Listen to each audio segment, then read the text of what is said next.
Thank you Jesus, bless your name. स्तुति हो प्रभु। दोस्तों जय मसीह। आप सभी का प्रभु यीशु मसीह के नाम में फिर एक और बार तीसरे दिन बहुत बहुत स्वागत करता हूं।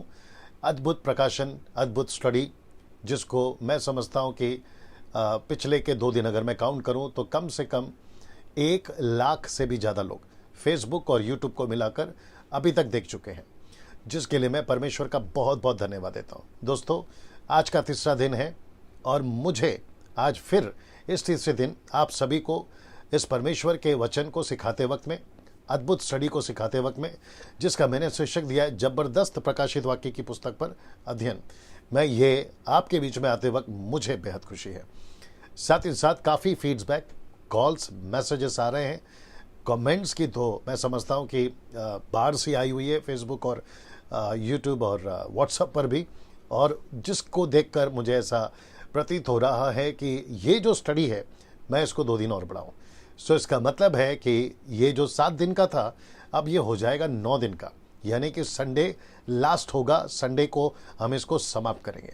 सो आप सभी के लिए मैं वापस से कहता हूँ कि 2 दिन का जो स्टडी का जो टाइम लिमिट था इसको मैंने बढ़ा दिया है। मैं रविवार को इसको समाप्त करूंगा, तो 7 के बजाय ये 9 दिन हो जाएगा। ठीक है ना। जितने लोग जुड़ रहे हैं आप सभी जुड़ते चले जाएं, शेयर करते चले जाएं, वॉच पार्टी करते चले जाएं, और साथ ही साथ जो फेसबुक पर अभी और यूट्यूब पर अभी मुझे देख रहे हैं, मैं आप सभी को कहना चाहता हूं, जैसे मैंने कल कहा था कि अगर आप अभी तक यूट्यूब चैनल को आपने सब्सक्राइब नहीं किया है तो मैं चाहता हूं कि जल्दी से कर लें, क्योंकि वहाँ पर मैं बहुत सारे वीडियोस, ये जब सीरीज ख़त्म हो जाएगी वो डालता रहूँगा, ताकि आप लोग वहाँ पर भी मेरे सब्सक्राइबर्स बने रहें। और याद रखिए कि डैनियल राज यूट्यूब चैनल से या किसी भी सोशल मीडिया से पैसे नहीं कमाता। मेरा मकसद एक ही है, यीशु का राज्य बढ़े, सही शिक्षा के साथ मैं आपको यीशु के साथ जोड़ सकूँ। दोस्तों नीचे टाइप करना शुरू कर दीजिए, आवाज़ अगर ठीक से आ रही है जी, अगर सब कुछ ठीक है, आवाज़ ठीक है, ऑडिबल है, विजुअल आपको ठीक से दिख रहा है, जो भी अभी तक मैं दिखा रहा हूँ, खैर आगे का तो आपको देखना ही है, वो सभी चीज़ें अगर ठीक से हैं आप नीचे टाइप कर दें। आप कहाँ से हैं? फेसबुक से बात कर रहा हूँ। यूट्यूब वालों की रिक्वेस्ट है कि वो नीचे ना डालें, क्योंकि वो तो अपलोडेड वीडियो है, इसलिए यूट्यूब वाले ना ही लिखें कि आप कहाँ से हैं। ये मैं इसलिए पूछता हूँ जो फेसबुक पे है जी। फेसबुक पर अगर आप हैं, आप जहाँ से देख रहे हैं, आप कहाँ से देख रहे हैं, मतलब आप कौन से सिटी से, कौन से चर्च से हैं। आप अगर मेरी कलीसिया से हैं जिसका नाम है ग्रेस मिनिस्ट्री फेलोशिप, तो आप लोग वो डाल सकते हैं। मेरी कलीसिया मैं इसलिए कहता हूँ ताकि कई कलीसियाएं हैं तो उसको स्पेसिफिक करने के लिए मैं ऐसा कहता हूँ, इंटेंशन को समझिएगा। साथ ही साथ अगर आप मसीह मंथन बैठक के ग्रुप के मेंबर्स हैं तो आप लोग उसको नीचे टाइप कर सकते हैं, और साथ ही साथ भारत के जिस किसी भी हिस्से से आप हैं वो भी आप टाइप कर सकते हैं। भारत के बाहर पाकिस्तान से कुछ लोग देख रहे हैं, कुछ मित्र बन गए हैं, मैं उनके लिए परमेश्वर का धन्यवाद देता हूं। और पाकिस्तान में आप लोग जो देखते हैं, मैं उनको रिक्वेस्ट करता हूं कि सर आप लोग क्या कर सकते हैं कि अगर आपको ठीक लगता है मेरा ये स्टडी, आप दूसरों को भी बता सकते हैं ताकि वे भी देखें, प्रमोट कर सकते हैं, ताकि वहां पर भी जो है प्रभु का वचन जो है पहुंच सके। याद रखिए, देश के अपने बॉर्डर हो सकते हैं, नेशंस के अपने अपने प्रोटोकॉल हो सकते हैं, उनके सिस्टम्स हो सकते हैं, लेकिन यीशु का वचन सब नेशंस के लिए, बाइबल सब नेशन के लिए, उसमें कोई सीमा नहीं है, कोई बाउंड्री नहीं है। इस बात को भी आप लोग ध्यान रखिएगा। साथ ही साथ फिजी से कुछ लोग जुड़ गए हैं, कुछ मित्र बन गए हमारे, मैं उनके लिए भी धन्यवाद देता हूं। ऑस्ट्रेलिया, यूके, इटली, अफ्रीका से भी लोग देखते हैं, मिडल ईस्ट, अरब कंट्री, और साथ ही साथ नेपाल। कल किसी भाई ने कहा था कि आप नेपाल का नाम नहीं लेते, तो मैं नेपाल को भी याद करना चाहता हूँ इस वक्त में, उनको भी धन्यवाद देता हूँ।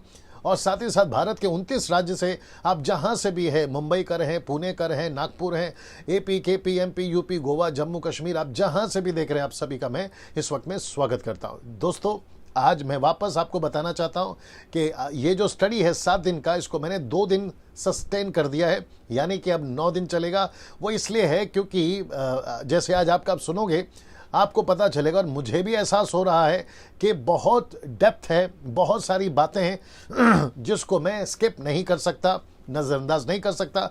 जब मैं स्टडी कर रहा हूं जो बाकी के स्लाइड्स आपको या चैप्टर्स दिखाने, तो मुझे एहसास हुआ कि उसको आपको देना बहुत ज़रूरी है।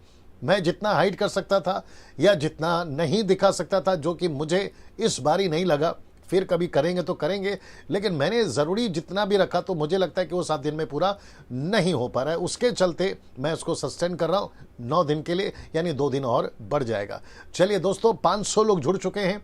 500 लोग अभी आप जो देख रहे हैं, मैं आपका स्वागत करता हूं। जो बाकी लोग जो शायद हो सकता है 2 दिन आपने वीडियो नहीं देखा, ऐसे लोगों के लिए YouTube पे अगर जो अभी देख रहे हैं, सर आप लोग ने भी नहीं देखा, और अगर आप पहली बार देख रहे हैं तो मैं चाहता हूं कि आप लोग पहली चीज़ मेरे पिछले 2 वीडियोस उसको देख लीजिएगा, फिर तीसरा पार्ट देखिएगा, यानी कि तीसरे दिन का।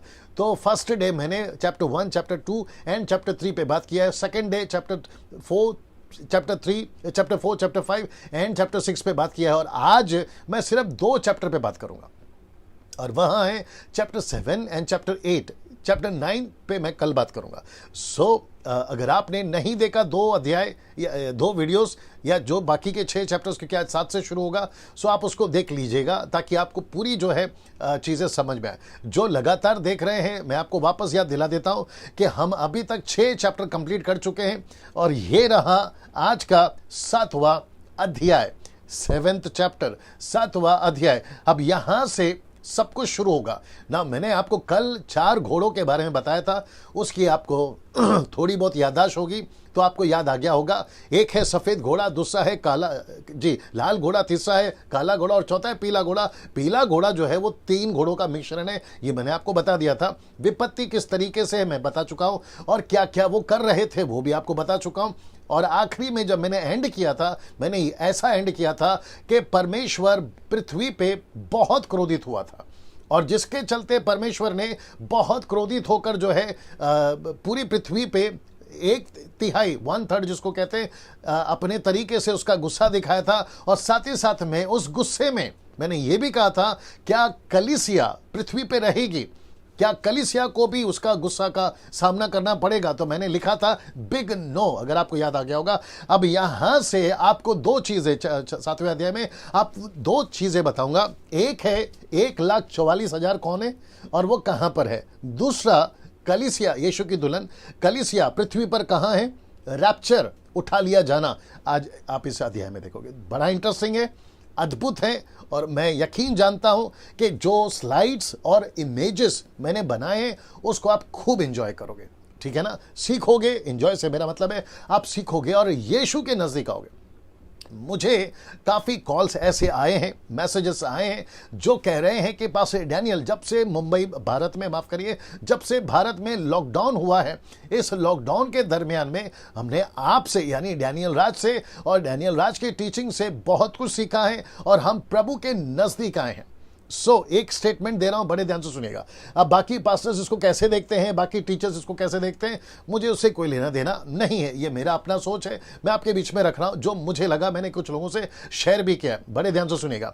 मेरे 25-26 साल की मिनिस्ट्री में या किसी के 24-50 साल के मिनिस्ट्री में आप और हम जितना टीचिंग दे देकर, प्रचार कर कर कर, चर्च के पुलपिट से, कन्वेंशन से, क्रूसेड से, कॉन्सर्ट से, गाना सुनाकर, म्यूजिक सुनाकर हम लोगों को, कलीसिया को जितना यीशु के नजदीक नहीं ला सके, ये लॉकडाउन के चलते परमेश्वर ने खुद अपने लोगों को अपने नजदीक ला लिया। अब आप सोच के देखिए कि जहां 20, 25, 50 साल हम मेहनत कर रहे थे कि लोग सुधरें, प्रभु के नजदीक आए, लेकिन ये 40-50 दिन के अंदर जैसे ही लॉकडाउन हुआ पूरे भारत के अंदर या पूरे वर्ल्ड के अंदर, यीशु के लोग नजदीक आ गए, खुद आ गए। किसी का हाथ नहीं है, परमेश्वर ने। इसलिए तो लिखता है ना मत्ती की किताब 6वां अध्याय में, दरवाजा बंद कर गुप्त में परमेश्वर के पास में बैठ। यही वो था जिसको परमेश्वर ने इजाजत दी पूरी दुनिया के लोगों को कि बहुत भटक लिए, बहुत घूम लिए, बहुत कर ली कॉन्फ्रेंस, बहुत कर ली कन्वेंशन, बहुत कर ली कॉन्सर्ट्स, अब बैठो मेरे पास में। तो जो इतने सालों में हम नहीं सीख सके, लोग नहीं सीख सके, व्यक्तिगत तौर पे परमेश्वर ने उनको बिठाकर अपने तरीके से सिखाया। अब वो नजदीक आ गए। तो मैं कह रहा था कि इनके लॉकडाउन के दरमियान में जो प्रचार मैं कर रहा था, जब वो घर पर बैठे थे तो काफी मदद हुई। ऐसा कॉल्स, मैसेजेस मेरे पास में है जिसके लिए मैं परमेश्वर का धन्यवाद देता हूं ना। ये कड़ी यानी कि द बुक ऑफ रेवलेशन, प्रकाशित वाक्य की पुस्तक, उसमें एक कड़ी और जुड़ जाएगी। आप लोग सीख रहे हैं। जैसे मैंने शुरुआत में कहा कि कम से कम 2 दिन के इस वीडियो को 1 लाख से भी ज़्यादा लोग देख चुके हैं। फेसबुक और यूट्यूब को मिलाकर आप लोग इस बात के गवाह हैं। ना दोस्तों, मैं ये सब क्यों कह रहा हूं? मैं इसलिए नहीं कह रहा हूं कि मुझे कोई ऐसी महिमा चाहिए या मुझे अपने आप को बहुत बड़ा बनाना है। बिल्कुल नहीं। मेरा मकसद यह है कि जो मेहनत मैं कर रहा हूं, जो एफर्ट्स मैं डाल रहा हूं, उसका लाभ, उसकी बेनिफिट पूरी मसीहत उठाए। आप कौन से चर्च से हैं, मैं कौन से चर्च से हूं, ये सेकेंडरी है, ये नहीं मैं मायने रखता। हम यीशु के हैं, यूनिवर्सल हैं। यीशु कलीसिया का हेड पास्टर है। आप Methodist, CNI, Marthoma, Lutheran, Brethren, Pentecostal, charismatic, इधर वाले उधर वाले, आप जैसे भी हैं, लेकिन हम सब यीशु के एक बैनर के नीचे आते हैं। एक बैनर के नीचे आते हैं। स्वर्ग में जाएंगे तो पेंटिकोस्टल, बैप्टिस्ट ये नहीं चलेगा, हम सब यीशु वाले चलेंगे। मैं उसके वसीले से बात कर रहा हूं कि मेरी मेहनत आप सबके लिए है। और याद रखिए, मेरा हिडन एजेंडा, मतलब छुपा रहस्य कुछ नहीं है, सब कुछ ट्रांसपेरेंट है जो मैं आपके बीच में रखता हूं। चलिए दोस्तों, आशा करता हूं, मुझे लगता है कि 900 को क्रॉस कर चुके हैं। 850, अच्छा 850 लोग देख चुके हैं, क्षमा करें, अभी तक जुड़ चुके हैं ना। मैं यहां से 7वां अध्याय शुरू कर रहा हूं और वापस कहता हूं कि 2 दिन मैंने बढ़ा दिया है, संडे तक ये चलेगा, इसको भी आप लोग याद रखिएगा ना। वापस आता हूं, 7वां अध्याय में 2 जिक्र होगा। 1,44,000 कौन है और वो कहां है, और साथ ही साथ कलीसिया कहां है, और कलीसिया का क्या हुआ, जिसको आप लोग हमेशा सुनते हैं, रैप्चर रैप्चर रैप्चर। तो ये रहा उसकी एक कड़ी ना। दोस्तों, सबसे पहले जो मोहर है 6वीं, उसको मैंने 2 हिस्सों में बांटा है, इसलिए लिखा है यहां पर मोहर, 6वीं मोहर बी। ये ए पार्ट में कल कर चुका था, ये रहा 6वां मोहर बी पार्ट ना। बड़े ध्यान से सुनिएगा। प्रकाशित वाक्य उसका 7वां अध्याय वचन 1 से लेके 8 तक में ना, इसको यहां पर आप लोग भी देख लीजिएगा, मैं आपके बीच में पढ़ने जा रहा हूं। इसके बाद मैंने पृथ्वी के चारों कोनों पर 4 स्वर्गदूत खड़े देखे। वे पृथ्वी के चारों हवाओं को थामे हुए थे, ताकि पृथ्वी या समंदर या किसी पेड़ पर हवा ना चले ना। दोस्तों, इसका मतलब है, आपको फर्स्ट डे मैंने बताया था, ये सब सिंबॉलिक है, ये सब चिन्ह है, ये सब एक पिक्चर के रूप में आपको देखना होगा, पहली अध्याय से लेकर 22वें अध्याय तक। तो इसका मतलब है, कुछ चीजें जो चल रही थी आपके 6वें अध्याय तक, उसको कम से कम आधे घंटे के लिए रोक दिया जाएगा, या फिर उसको हवाओं को थमा दिया जाएगा। और ऐसा लिखा है कि कोई भी हलचल नहीं होगी। उसका वजह मैं आपको बताता हूं क्यों। क्योंकि ये 1,44,000 यहूदी लोगों पर, ये यहूदी हैं, इन पर मोहर देना बाकी है। और 7वें अध्याय में जो 1,44,000 हैं, 14वें अध्याय पे जब हम आएंगे तो यहां पर भी यही 1,44,000 आपको रिपीटेड, इसलिए लिखा है रिपीटेड, वापस मिलेंगे।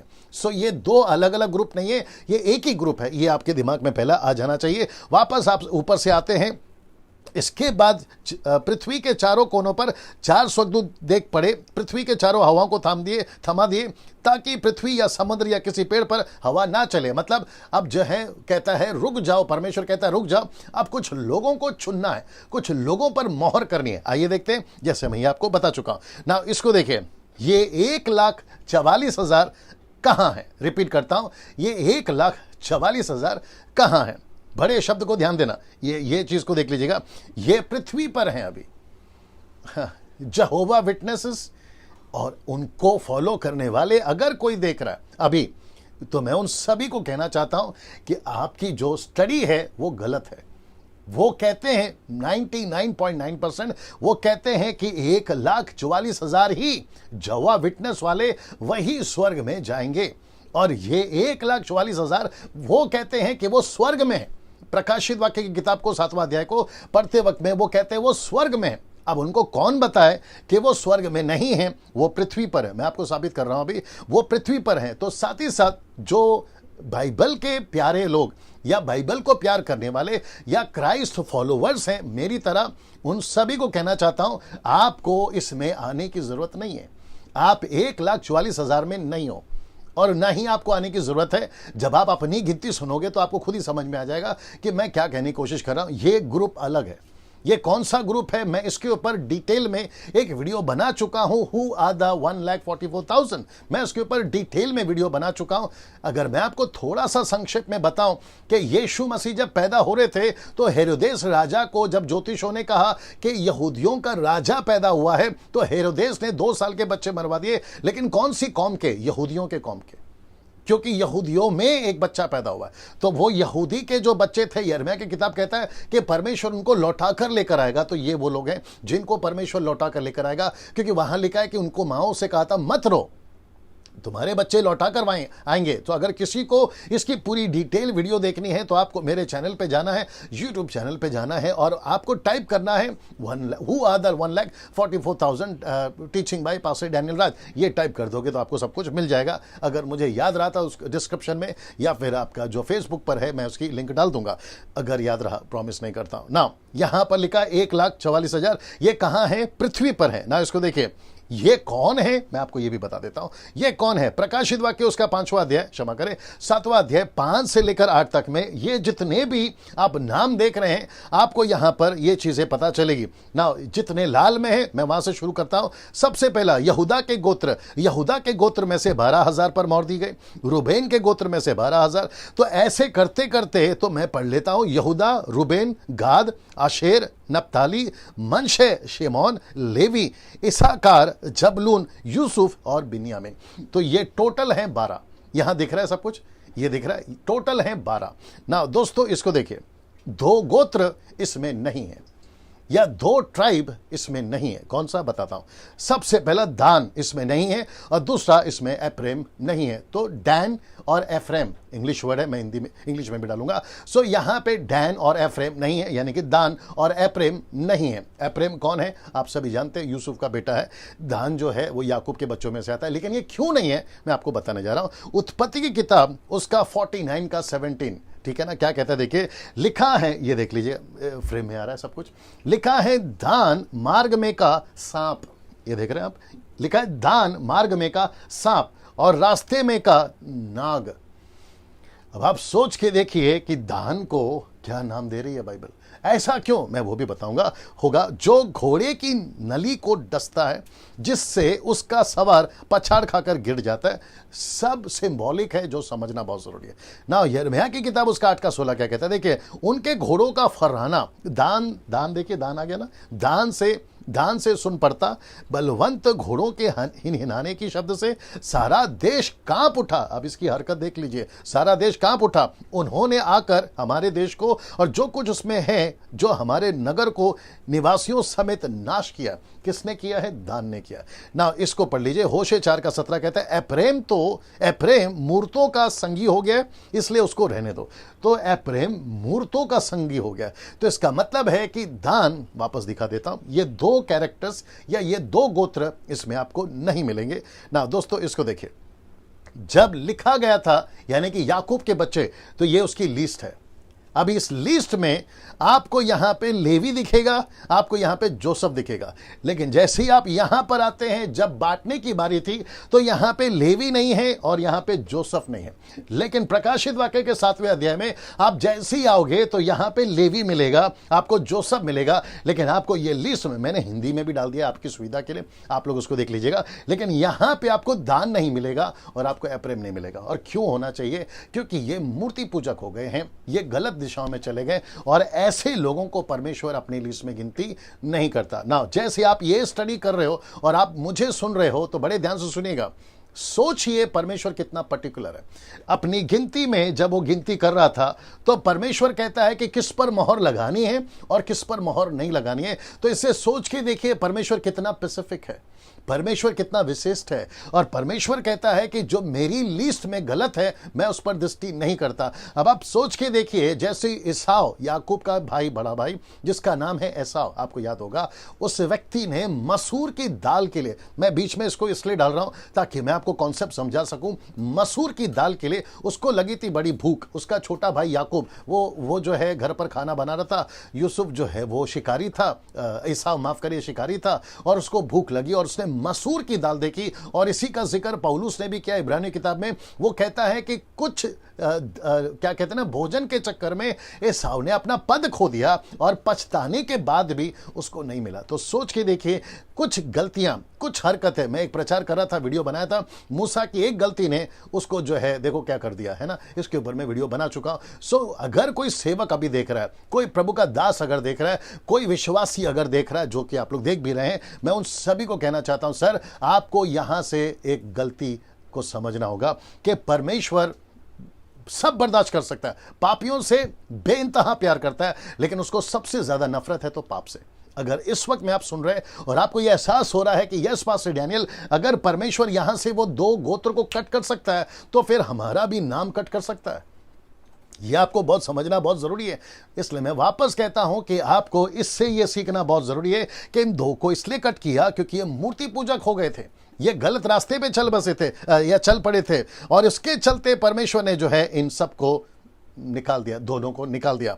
अगर आप ऐसी कोई हरकत करते हैं और आपको यह एहसास हो रहा है तो आपके जीवन से जितनी जल्दी हो सकता है वो गलतियों को आप निकालिए और प्रभु के पास लौट कर आइए और प्रभु से माफी मांगिए। नाउ क्या आप पृथ्वी पर मोहर दे सकते हैं? क्योंकि उनको मोहर दी गई, पृथ्वी पर मोहर दे सकते हैं? बड़े ध्यान से सुनिए। कुछ लोग कहते हैं स्वर्ग में मोहर दिया है, पृथ्वी पर कैसे मोहर देंगे? तो मैं आपको सबसे पहले बता दूं, या यू रेडी नाउ, लिखा है यीशु पर मोहर दी गई। कब दी गई? यूहन्ना की किताब उसका 6वां अध्याय वचन 27। आइए इसको सुनते हैं। यूहन्ना की किताब जी, the book of John chapter 6 verse 27। English में बोल के फिर पढ़ो।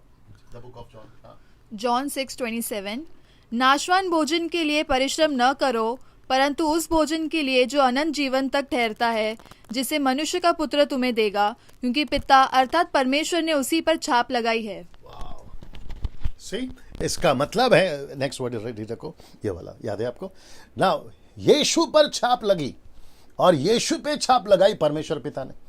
सो वचन कहता है जॉन 6:27। आपने कभी ध्यान दिया नहीं दिया मुझे नहीं मालूम, लेकिन मेरी रिस्पॉन्सिबिलिटी है इसलिए मैं आपके बीच में रख रहा हूं। सो यीशु पर भी मोहर है इसी पृथ्वी पर। ना दूसरा ये देखते हैं, दूसरा कुरिन्थियों, हम पर भी इसी पृथ्वी पर हम पर भी मोहर है। जैसे 1 लाख पे 1,44,000 पर मोहर दी गई ना, तो वैसे हम पर भी है। मैं ये कॉन्सेप्ट समझा रहा हूं। आइए सुनते हैं 2 Corinthians चैप्टर 1 वर्स 21 to 22। दूसरा कुरिन्थियों पहला अध्याय 21 से 22 तक में। आइए सुनते हैं जी। और जो हमें तुम्हारे साथ मसीह में दृढ़ करता है और जिसने हमारा अभिषेक किया, वही परमेश्वर है, जिसने हम पर छाप भी कर दी है और बयाने में आत्मा को हमारे मनों में दिया। See? ऐसा लिखा है कि हम पर छाप कर दिया। तो इसका मतलब है पौलुस कह रहा है कि जो भी उद्धार पाता है विश्वासी, उस पर छाप होता है ना। अब इसको देखिएगा, जो उद्धार पाएंगे, जो भविष्य में उद्धार पाएंगे, उन पर भी छाप लगेगी। इसका मतलब है इसी पृथ्वी पर जो भी उद्धार पाएगा, हिंदू, मुस्लिम, सिख, ईसाई, बुद्धिस्ट, पारसी, आप जो भी नेशन से हैं, आप जो भी जाति से, अगर आप उद्धार पाते हैं तो प्रभु कहता है मेरी मोहर लग जाती है। आइए पढ़ते हैं 2 Timothy चैप्टर 2 वर्स 19 एंड साथ ही साथ इफिशियंस चैप्टर 4 वर्स 30। ये दोनों को भी आपको पढ़ना है। आइए सुनते हैं जी। तो भी परमेश्वर की पक्की नींव बनी रहती है और उस पर यह छाप लगी है, प्रभु अपनों को पहचानता है और जो कोई प्रभु का नाम लेता है वह अधर्म से बचा रहे। ओके जी, रेडी कर लो दूसरा वाला। ऐसा लिखा है जो भी प्रभु का नाम लेगा, तो इसका मतलब है जो प्रभु का नाम लेता है उस पर छाप आ जाती है। अब पढ़ते हैं इफिसियों चैप्टर 4 वर्स 30। इफिसियों की किताब द बुक ऑफ इफिशियंस 4:30। इफिसियों 4:30 जी। परमेश्वर के पवित्र आत्मा को शोकित मत करो, जिससे तुम पर छुटकारे के दिन के लिए छाप दी गई है। See that? तो इसका मतलब है दोस्तों कि हम सभी पर छाप दी गई इसी पृथ्वी पे। तो 1,44,000 जवा विटनेस वालों का जो कॉन्सेप्ट है, उनकी थियरी के हिसाब से यहां तो फेल हो गया, क्योंकि परमेश्वर उनको अलग मोहर दे रहा है, आपको और हमको अलग मोहर दे रहा है। हमारी गिनती तो 1,44,000 से आती नहीं है, हम तो आसपास में भी नहीं है, तो फिर हमको उसकी चिंता क्यों? कुछ लोग मुझे कभी कभी कॉल करके कहते हैं डैनियल भाई हम लोग 1,44,000 में कब आएंगे? अरे क्यों आना है भाई आपको? आप यीशु की कलीसिया हैं, आप यीशु की दुल्हन है, आप वाचा के लोग हैं, आप न्यू कवनेंट के लोग हैं, तो फिर आपको 1,44,000 में क्यों जाना है? वो अलग है, ये अलग है ना। दोस्तों इसको देखिए, अब बात करते हैं कलीसिया की। कलीसिया कहाँ है? क्योंकि 7वें अध्याय के बाद आपको कलीसिया कहीं पर भी नजर नहीं आएगी जब तक 19वां अध्याय खत्म नहीं होता, क्योंकि नई कलीसिया, क्षमा करें, दुल्हन नए यरूशलेम में पाई जाएगी, उसका जिक्र है ना। आप अब एक्साइटेड हो जाइए, उत्साहित हो जाइए, क्योंकि अद्भुत चीज आपके बीच में लाने जा रहा हूं कि कलीसिया कहाँ है। क्योंकि कुछ लोग कहते हैं कि रैप्चर वाकई में कब होगा। इस सीक्वेंस के हिसाब से आपके बीच में रखने जा रहा हूं, क्योंकि बाइबल को खुद बात करने दीजिए। अमेरिकन्स क्या कहते हैं? सेकेंडरी है। अफ्रीकन्स क्या कहते हैं? सेकेंडरी है। सो कॉल्ड क्या कहता है? सेकेंडरी है। अलाना और फलाना क्या कहता है? सेकेंडरी है। बाइबल क्या कहती है वो इंपॉर्टेंट है। तो सीक्वेंस के हिसाब से अगर हम 7वें अध्याय पे अभी चल रहे हैं, जिसको यीशु मसीह ने यूहन्ना को बताया कि जो कुछ तू देख रहा है लिख, जो कुछ तू सुन रहा है लिख और कलीसिया को पहुंचा दे। तो मैं भी वही कर रहा हूं। सो अगर कोई कहता है कि रैप्चर जो है वो एंटी क्राइस्ट के बाद है, तो फिर मैं ये पूछूंगा, फिर ये 7वें अध्याय में कलीसिया यहां पर उठाई हुई क्यों दिख रही है? मैं आपको अभी बीच में रखने जा रहा हूं, उसका आप लोग आनंद लीजिएगा। आशा करता हूं कि आप लोग सब सुन रहे हैं, लगातार बने रहे। कितने लोग देख रहे हैं बताते जाइएगा। ओके, तो 1200 लोग आप लोग देख रहे हैं। मैं आप सभी का फिर से स्वागत करता हूं और वो सभियों को कहना चाहता हूं, शुरुआत का इंट्रोडक्शन आप लोग को अगर नहीं सुना, जो अभी जुड़े हैं, ये जो टीचिंग है 7 दिन का था, अब हमने 2 दिन और सस्टेन कर दिया है। ये शिक्षा 9 दिन चलेगी, यानी कि इस रविवार को समाप्त होगी और वक्त वही रहेगा, यानी कि 8 बजे। सो आपको वापस कह देता हूं कि रेवलेशन स्टडी जो 7 दिन का था वो 9 दिन का हो गया, ठीक 8 बजे चलेगी और उसके बाद देखते क्या होता है ना। 7वें अध्याय पे आते दोस्तों। कलीसिया आपको पृथ्वी पर नहीं दिखेगी 7वें अध्याय के बाद। ना इसको देखिए, आइए देखते हैं कलीसिया 7वें अध्याय में कहां है। मैं रिपीट करता हूं, कहां है। प्रकाशित वाक्य 7वां अध्याय वचन 9 से 17 तक में। आइए देखते हैं यहां पर क्या लिखा है। इसके बाद मैंने दृष्टि की और देखो हर एक जाति और कुल और लोग और भाषा। बड़े ध्यान से सुनिएगा दोस्तों, शब्द को, एक एक शब्द को आपको ध्यान से देखना है। लिखा है कि ट्राइब, लैंग्वेज, पीपल, नेशन। लिखा है जाति, कुल, भाषा, लोग। इसका मतलब है कि सबसे पहले 7 का 9 जो इंट्रोडक्शन देता है 1,44,000 के बाद, ये कलीसिया की बात हो रही है, जो कि कहता है, आप बड़े ध्यान से देख लीजिए, इसके बाद, आफ्टर दैट, इसके बाद क्या है? दृष्टि की तो देखो। तो दृष्टि कहां की और यूहन्ना ने कहां देखा? पृथ्वी पे देखा या स्वर्ग में देखा? यह बहुत इंपॉर्टेंट है। इसलिए मैं वापस कहता हूं कि जब हम प्रकाशित वाक्य की किताब को पढ़ते हैं तो यह आपको समझना होगा, सिंबॉलिक है, चिन्ह के रूप में, पिक्चर के रूप में। तो कलीसिया को उसने कहां देखा, यह आपको समझना बहुत जरूरी है। प्रकाशित वाक्य 9 का 17 से मैं आगे पढ़ रहा हूं। एक ऐसी बड़ी भीड़, ये देख रहे हैं, एक ऐसी बड़ी भीड़ जिसको कोई गिन नहीं सकता था, श्वेत वस्त्र पहने हुए, अपने हाथों में खजूर की डालियां लिए हुए, सिंहासन के सामने और मेमने के सामने खड़ी है। आपका क्या कहते हैं, 1,44,000 का है पृथ्वी पर, उनको मोहर दी गई पृथ्वी पर। लेकिन यहां पर मैं आपको बता देता हूं, अगर आप लोग भूल गए होंगे, मैं आपको वापस से याद दिला देता हूं। ये देखिए, ये देखिए, आते हैं इसके ऊपर। ये देखिए कहां लिखा है, इसके बाद मैंने पृथ्वी के चारों कोनों में। तो पृथ्वी पर तो 1,44,000 कहां है? पृथ्वी पर। और आपके ये कलीसिया कहां है? ये देख लीजिए, आपकी कलीसिया, ये देखिए, आपकी कलीसिया कहता है कि दृष्टि की बड़ी भीड़ जिसकी कोई गिनती नहीं कर सकता, गिनती नहीं है। जवा विटनेस वालों, आप कैसे कह सकते हो कि हम जो यीशु के लोग हैं हम स्वर्ग नहीं जाएंगे? लिखा है गिनती नहीं हो सकती है। आप लाखों की कहां बात कर रहे हैं? यहां तो millions and billions and trillions cross कर रहे हैं। आप गिनती नहीं कर सकते। ऐसी गिनती, वो कहता है मैं गिन नहीं सकता, ऐसी गिनती, वो कहता है मैं छोड़ो कोई और नहीं गिन सकता, मतलब स्वर्ग में कोई नहीं गिन सकता। इतनी भीड़ कहां से आएगी और इसको कितने युग लगेंगे? ये भी एक अपने आप में प्रश्न है, क्योंकि 7.2 बिलियंस पूरी दुनिया की पॉपुलेशन तो अभी है। अब इतनी भीड़ और कहां से आएगी? क्योंकि युग कब तक चलेगा मैं इसका कोई गारंटी नहीं दे सकता और ना ही कोई और दे सकता है। परमेश्वर जानता है सही वक्त क्या है और परमेश्वर अपने तरीके से काम करता है ना। ऐसा लिखा है कि ऐसी बड़ी भीड़ जिसकी कोई गिनती नहीं कर सकता, श्वेत वस्त्र पहने हुए, अपने हाथों में खजूर की डालियां लिए हुए। कहां देखा? जरा देख लीजिए, सिंहासन के सामने और मेमने के सामने खड़े। उसको ऑन कर लीजिए, सिंहासन के सामने और मेमने के सामने खड़े। Can you believe? अच्छा वो कर लीजिए जी। इसका मतलब है कि यह भीड़ खड़ी है स्वर्ग में, यह भीड़ खड़ी है पिता के सामने, यह भीड़ खड़ी है मेमने के सामने ना। दोस्तों इसको देखिए, यह भीड़ कहां है, या यह भीड़ कहां है? ये एरो देख लो, यह भीड़ कहां है? स्वर्ग पर जी। ये कुछ सेकंड रखना, देख लीजिए, यह भीड़ कहां है? स्वर्ग पर।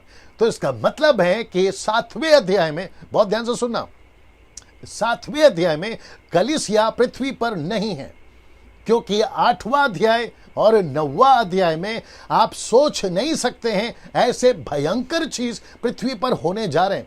तो उस भयंकर चीज में जिसको स्वर्गदूतों ने कहा है वो हिंदी शब्द है हाय हाय हाय, ऐसी परिस्थिति पृथ्वी पर होने जा रही है। तो ऐसी परिस्थिति में परमेश्वर अपनी कलीसिया को पृथ्वी पर क्यों रखेगा? बड़े ध्यान से सुनना, एक और लॉजिक लगा रहा हूं। जो कलीसिया एंटी क्राइस्ट के पहले पहली सदी से अभी तक सताव को झेलती आ रही है, प्रोसिक्यूशन को झेलती आ रही है, क्लेश को झेलती आ रही है। कभी यहां से भगा रहे, कभी वहां से भगा रहे, कहीं गांव में सताव है, कहीं घर में सताव है, कहीं पर मारा, कहीं जलाया, कहीं आप इब्रानियों की किताब 11 अध्याय पढ़ लीजिएगा, आखिरी के कुछ आयतों को मुझे लगता है 38, 37 से आगे पढ़ लीजिएगा। लिखा है कि आरी से चीरे गए, पत्थर से मारे गए, उबलते तेल में डाले गए, ना जाने कैसे कैसे टॉर्चर दिया गया। तो उस वक्त में भी जब ये पॉपुलेशन और बढ़ेगा, कई डोर्स और खुल जाएंगे सुसमाचार के लिए, तो कलीसिया तो वैसे ही क्लेश में जा रही थी, तो परमेश्वर उसको वापस और क्लेश में क्यों डालेगा, ये भी तो प्रश्न है। और प्रकाशित वाक्य 3 अध्याय में जब वो आखिरी कलीसिया को, लौदीकिया की कलीसिया को जब प्रचार कर रहे थे, यीशु मसीह जब बता रहे थे, तो उन्होंने कहा कि मैं तुमको उस महाक्लेश से बचाऊंगा। तो ये कनेक्शन है ना। तो मैं वापस कहता हूं कि कलीसिया को इतनी तकलीफ में क्यों रखेगा ना। इसको देखिए, कुछ जरूरी बातें जो आपको समझना बहुत जरूरी है। सिंहासन के सामने और मेमने के सामने खड़ी है, तो कौन खड़ी है? कलीसिया खड़ी है। लिखा है हर जाति, और लिखा है हर कुल, लिखा है और लोग, और लिखा है भाषा, एक ऐसी बड़ी भीड़ जिसकी कोई गिनती नहीं कर सकता, सफेद कपड़ा पहने हुए परमेश्वर के सामने और मेमने के सामने खड़े हैं। देख लीजिए। अब इसका मतलब क्या है पता है? बहुत ध्यान से सुना। कुछ लोग कहते हैं कि पास्टर डैनियल, हम सब अगर मसीह में तो हम सबको एक हो जाना चाहिए। सफेद कपड़ा पहनो, काला पैंट, सफेद कपड़ा, साड़ी, सफेद सलवार कमीज, सफेद सफेद सफेद। ये सफेद कपड़ा आपको स्वर्ग में मिलेगा, यहां नहीं। लेकिन अगर कोई मसीह में आता है, वो राकेश हो, वो मुकेश हो, वो अनिल हो, वो सुनील हो, वो अनीता हो, वो सुनीता हो, आवना जावना भावना, आप जो भी हैं, आप जिस कल्चर से आती हैं, आप जिस देश से आती हैं, जिस राष्ट्र से आती हैं, आप जिस पृष्ठभूमि से आती हैं, आप वही रहिए। आपको चेंज होने की जरूरत नहीं है। बस आपको जो इंपॉर्टेंट चीजें हैं आपको वो ध्यान में रखना है। प्रेरितों की किताब 15 का 19 और प्रेरितों की किताब 15 का 28, जहां लिखा है व्यभिचार, दारू, गलत काम, मूर्ति पूजा से बचना है। बाकी आपको आपका जो कल्चर है उसके हिसाब से, क्योंकि लिखा है हर जाति, देख लीजिए ना, लिखा है हर जाति, कुल, भाषा, लोक, जाति, लोग और भाषा। इसका मतलब है ट्राइब, लैंग्वेज, पीपल, नेशन। प्रभु चाहता है कि हर जाति, महाराष्ट्रियन स्वर्ग में हो, गुजराती स्वर्ग में हो, मद्रासी स्वर्ग में हो, सिंधी, मारवाड़ी, और न जाने 2038 जातियां पृथ्वी पर, भारत के अंदर, भारत के बाहर तो अलग हो जाएगा, वो सब रिप्रेजेंटेटिव, प्रतिनिधि करते हुए स्वर्ग में दिखाई दे। ये परमेश्वर की मर्जी है। लेकिन हम यहां पर क्या बने हुए कलीसिया में या डिनोमिनेशन, जिसका जैसा डिनोमिनेशन है वो उसको वैसे कपड़े पहना रहा है। अब आप सोचिए, धर्मांतरण करना या कन्वर्ट करना, जो बाहर के लोग कहते हैं, खैर हम तो मानते नहीं है, तो आपको नहीं लगता है कि सर ये वाला नाम आपको मिल जाएगा? आप उनके कपड़े चेंज कर रहे हो, आप उनका नाम चेंज कर रहे हो, तो फिर ये कहां जाएगा? जहां लिखा है कि ट्राइब, लैंग्वेज, नेशन, पीपल, ये कहां जाएगा बताइए? सो इसका मतलब है जो जिसका है, जो जैसा खाता है, जो जैसा कपड़ा पहनता है, उसको रहने दीजिए ना, क्या तकलीफ है? आप उनको बाहर से क्यों चेंज कर रहे हैं? अंदर से चेंज करो। और बाहर से अगर चेंज करना होगा तो वो प्रभु करेगा। तो ये चीज हमको यहां पर समझ में आती है कि ऐसी कलीसिया स्वर्ग पर उठा ली जाएगी जहां कुल है, जाति है, भाषा है, लोग हैं। तो उन सभी के बीच में आपको और मुझे काम करना है। अगर एक और शब्द जोड़ दूं, यीशु ने कहा, go two nations and preach the gospel, make them disciple and baptise them. Go two nations, Nations का मतलब है हर जातियों में जाना है, जो जैसी जाति है उसको लेकर आना है। नाउ इसको देखिए, ये भीड़ कौन है? वापस कहता हूं, ये भीड़ कौन है? बड़े ध्यान से देखिएगा। प्रकाशित वाक्य 7 का 10 में लिखा है, ये बड़े शब्द से, क्षमा करें, और बड़े शब्द से पुकार कर कहती है, बड़े ध्यान से सुना, उद्धार के लिए हमारे परमेश्वर का जो सिंहासन पर बैठा है और मेमने का जय जयकार हो। इसका मतलब है इनके गीत में सबसे पहला सैल्वेशन है। See this? इसका मतलब है ये वो लोग हैं जो उद्धार पाए हुए लोग हैं। पहली सदी से लेकर जब तक 7वां अध्याय का कलीसिया उठाया जाना नहीं आता, वो 21वीं सदी हो, 22वीं सदी हो, 23वीं सदी हो, और मुझे ऐसा कोई शंका नहीं है ये कहते हुए, क्योंकि आजकल की जो परिस्थिति है सुसमाचार की स्पीड को देखते हुए रेंग रही है हमको, जबकि दौड़ना चाहिए, सुसमाचार की स्पीड रेंग रही है। उसको आकलन करते हुए मुझे ऐसा लगता है कि और कई सदियां बीत जाएंगी, क्योंकि यीशु चाहता है कि सबका उद्धार हो। उस कॉन्सेप्ट के हिसाब से मैं बात कर रहा हूं, बाकी आपकी मर्जी। तो उसके हिसाब से लिखा है कि ये उद्धार पाए हुए लोग हैं। ये लोग कौन है? ये उद्धार पाए हुए लोग हैं। तो इनका गीत देखिए, इनके गीत में उद्धार है, मोक्ष है, सैल्वेशन है ना। इसको देखिए, यहां ग्रेट कमीशन मुझे पूरा होता हुआ दिख रहा है। इसलिए मैंने यहां पे डाला है। मुझे ग्रेट कमीशन यहां पे पूरा होता हुआ दिख रहा है। मत्ती की किताब उसका 28वां अध्याय 18 से 20, मरकुस का किताब 16 का 15, लूका की किताब 24 का 47, यूहन्ना की किताब 20 का 21, जहां लिखा है कि जैसे पिता ने मुझे भेजा मैं तुम्हें भेज रहा हूं। प्रेरितों की किताब 1 का 8 में। तो यहां पे मुझे जब ये मैं भीड़ को देखता हूं तो मुझे यह एहसास हो रहा है कि यहां पे ग्रेट कमीशन पूरा हो गया। ये ग्रेट कमीशन किसने पूरा किया? ये ग्रेट कमीशन किसने पूरा किया? वो 10% लोग, मेरी तरह, आपकी तरह, ऐसे लोग जिनका फोकस आत्मा जीतना, जिनका फोकस चेला बनाना, जिनका फोकस कलीसियाओं का स्थापना करना, जिनका फोकस मिशनरीज भेजना, जिनका फोकस है राष्ट्रों को जाना, उनके लिए बोझ लेना, ऐसे लोग ही इसको पूरा कर सकेंगे। और आपको पता है पिता, पुत्र, पवित्र आत्मा तीनों इसी मिशन पे हैं। और मुझे माफ करिए मेरे शब्दों को, मुझे गुस्सा है उन सेवकों पर जो इस मिशन पे नहीं। मुझे गुस्सा है उन विश्वासियों पर, बहनों को, भाइयों पर जो ये मिशन पे नहीं है। मुझे गुस्सा है उन पास्टरों पर जो इस मिशन में नहीं है। मुझे गुस्सा है उन वर्शिपरों पर, म्यूजिशियंस पर जो इस मिशन में नहीं है। मुझे ताज्जुब होता है, जैसे पौलुस कहता है कि मेरा भोज है, मुझे तड़प है, जहां सुसमाचार, रोमियो 15:20, जहां सुसमाचार नहीं फैला है, नहीं गया है, मैं वहां प्रचार करूं। ऐसी तड़प, ऐसी बोझ इस मिशन को पूरा करने में मुझे नहीं समझ में आता है लोगों में क्यों नहीं आ रही। मैं 5-6 साल से प्रयास कर रहा हूं और मुझे कुछ कुछ झलक दिख रही है। अब लोगों के कॉन्सेप्ट चेंज हो गए, कुछ लोगों की विचारधारा चेंज हो गई, उसको भी मैं देखकर प्रभु का धन्यवाद दे रहा हूं। लेकिन अभी भी बड़ी तादाद में कलीसिया, विश्वासी भाई बहन अभी भी बाकी है जिनको अभी भी इस मिशन में और इस मैंडेट में माफ करिए, आना बहुत जरूरी है। उनकी सोच बदलना बहुत जरूरी है ना। वक्त को ध्यान में रखना है, क्योंकि मैंने जैसे आपसे कहा था बहुत सारा मसाला है, मैं वक्त में बंधा हूं, लेकिन 2 दिन बढ़ा दिया हूं, ठीक है ना। ये भीड़ कैसी मरी? अब प्रश्न उठता है, ये भीड़ कैसे मरी? वहां सब ठीक चल रहा है कमेंट्स बॉक्स में। ये भीड़ कैसे मरी? प्रकाशित वाक्य 7 का 13 से 14, बड़ा ध्यान से सुनना। इस पर प्राचीनों में से एक ने मुझसे कहा, बड़े ध्यान से सुनना, एक ने मुझसे कहा, ये श्वेत वस्त्र पहने हुए कौन है? ये देखिए, ये श्वेत वस्त्र पहने हुए कौन है और कहां से आए हैं? ये कहां से आए हैं? अब जरा ध्यान सुनिए। फिर वो कहता है मैंने उससे कहा, हे स्वामी तू ही जानता है। यूहन्ना कहता है तू ही जानता है। तो वो कहते हैं उनमें से मुझसे कहा, ये वे हैं, बड़े ध्यान सुना, जो उस बड़े क्लेश में से निकल कर आए। उन्होंने अपने अपने वस्त्र मेमनों के लहू में धोकर श्वेत किए।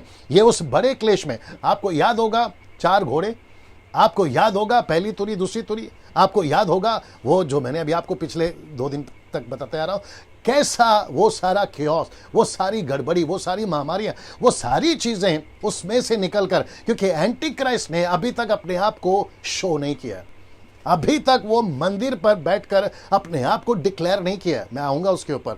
तो इसका मतलब है कि वो डिक्लेयर करने से पहले, 12वें अध्याय में करेगा, वो डिक्लेयर करने से पहले, उसके पहले से ही उसकी हलचल अभी भी चल रही है और तब तो और भी जोर से चलेगी। तो उसको कहता है कि वो बड़े क्लेश में से निकल कर आए हैं, उन्होंने अपने अपने वस्त्र मेमने के लहू में धोकर श्वेत किए। तो किसके लहू में? मेमने के। ये क्या बताता है? Great commission. ये क्या बताता है? उद्धार का कार्य। ये क्या बताता है? सेवा का कार्य। ये क्या बताता है? मिशनरी का कार्य। तो इसमें से निकल कर वो आए हैं। तो इसका मतलब है इसमें मुंबई है। इसने पूछा ना ये कौन है, ये पूछ रहा है ये कौन है, तो इसमें मुंबई है, इसमें पूना है, इसमें नागपुर है, आपको खुशी होनी चाहिए, इसमें पंजाब है, इसमें गुजरात है, इसमें हमारा भारत का 29 राज्य है, अदर नेशंस है, इसमें चाइना है, नॉर्थ कोरिया है, जहां बड़ा क्लेश है अभी भी, उसमें से निकल कर आए और इन्होंने मेमने के लहू से, सीधे मेमने के लहू से अपने वस्त्र धोए। Can you believe this? कितनी अद्भुत बात है ना। एक और चीज ऐड कर देता हूं, भारत सरकार, मोदी सरकार, बीजेपी सरकार, जब कोई भारत का सैनिक या फिर कोई जवान शहीद होकर मरता है, उसका सम्मान देखा है आपने?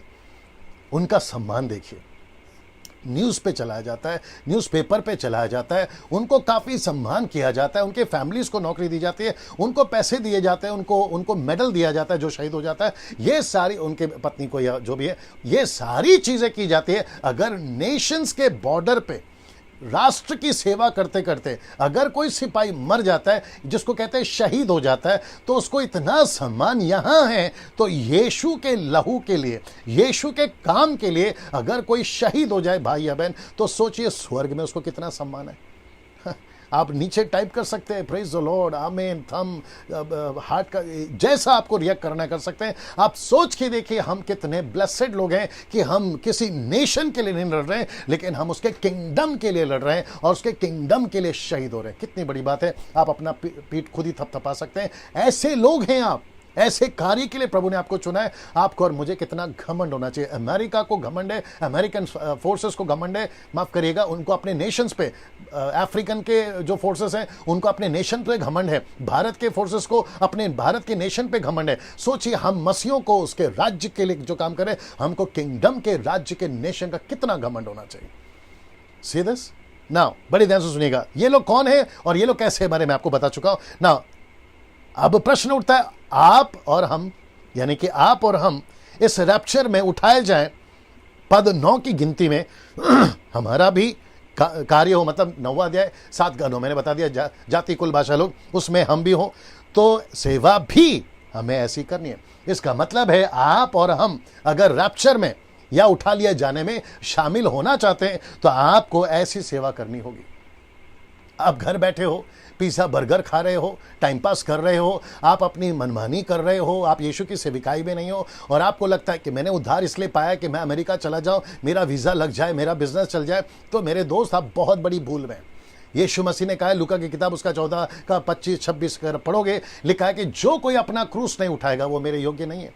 इसका मतलब है प्रतिदिन हमें अपना क्रूस उठाना है, जिसको कहते हैं क्लेश। पौलुस कहता है तिमोथी को दुख उठा, प्रभु के राज्य में दुख उठा, तिमोथी को कहता है। मुझे नहीं पता कि आज 21वीं सदी में मॉडर्न चर्चेस में ऐसा प्रचार क्यों नहीं हो रहा है, ऐसा प्रचार क्यों नहीं हो रहा। ना आपको ये सारी चीजें मैं समझा रहा हूं ना, आपका उठा लिया जाना बहुत जरूरी है कलीसिया। मैं रिपीट करता हूं, अगर मुझे अभी कोई सुन रहा है, आपको किसी पाप की लत है, आप कोई नशे के आदी हैं, ये मैसेज सुनते सुनते जितनी जल्दी हो सके तौबा करिए, जितनी जल्दी हो सके माफी मांगिए, जितनी जल्दी हो सके पश्चाताप करिए। मैं कुछ चीज रखने जा रहा हूं, ये चित्र देख लीजिए, ये चित्र देख लीजिए जी, ये ठीक है जी, ये चित्र देख लीजिए। ये है आपका मुंबई, पूना, नागपुर, महाराष्ट्र, पंजाब, गुजरात। ऐसे आत्माएं उठाई जाएंगी, तुरी फूकी जाएगी, मोहरे लगना शुरू होगी, और यीशु मसीह जिसको कहते हैं गुप्त आगमन, पहला हो गया है फर्स्ट कमिंग जो सार्वजनिक था, ये है गुप्त आगमन, और तीसरा जो आएगा वो है सार्वजनिक, और फिर उसके बाद हमेशा अनंत काल के लिए हम प्रभु के साथ में रहेंगे। ना इसको दिखा देता हूं, ऐसी आत्माएं उठाई जाएंगी, कलीसिया खाली हो जाएगी।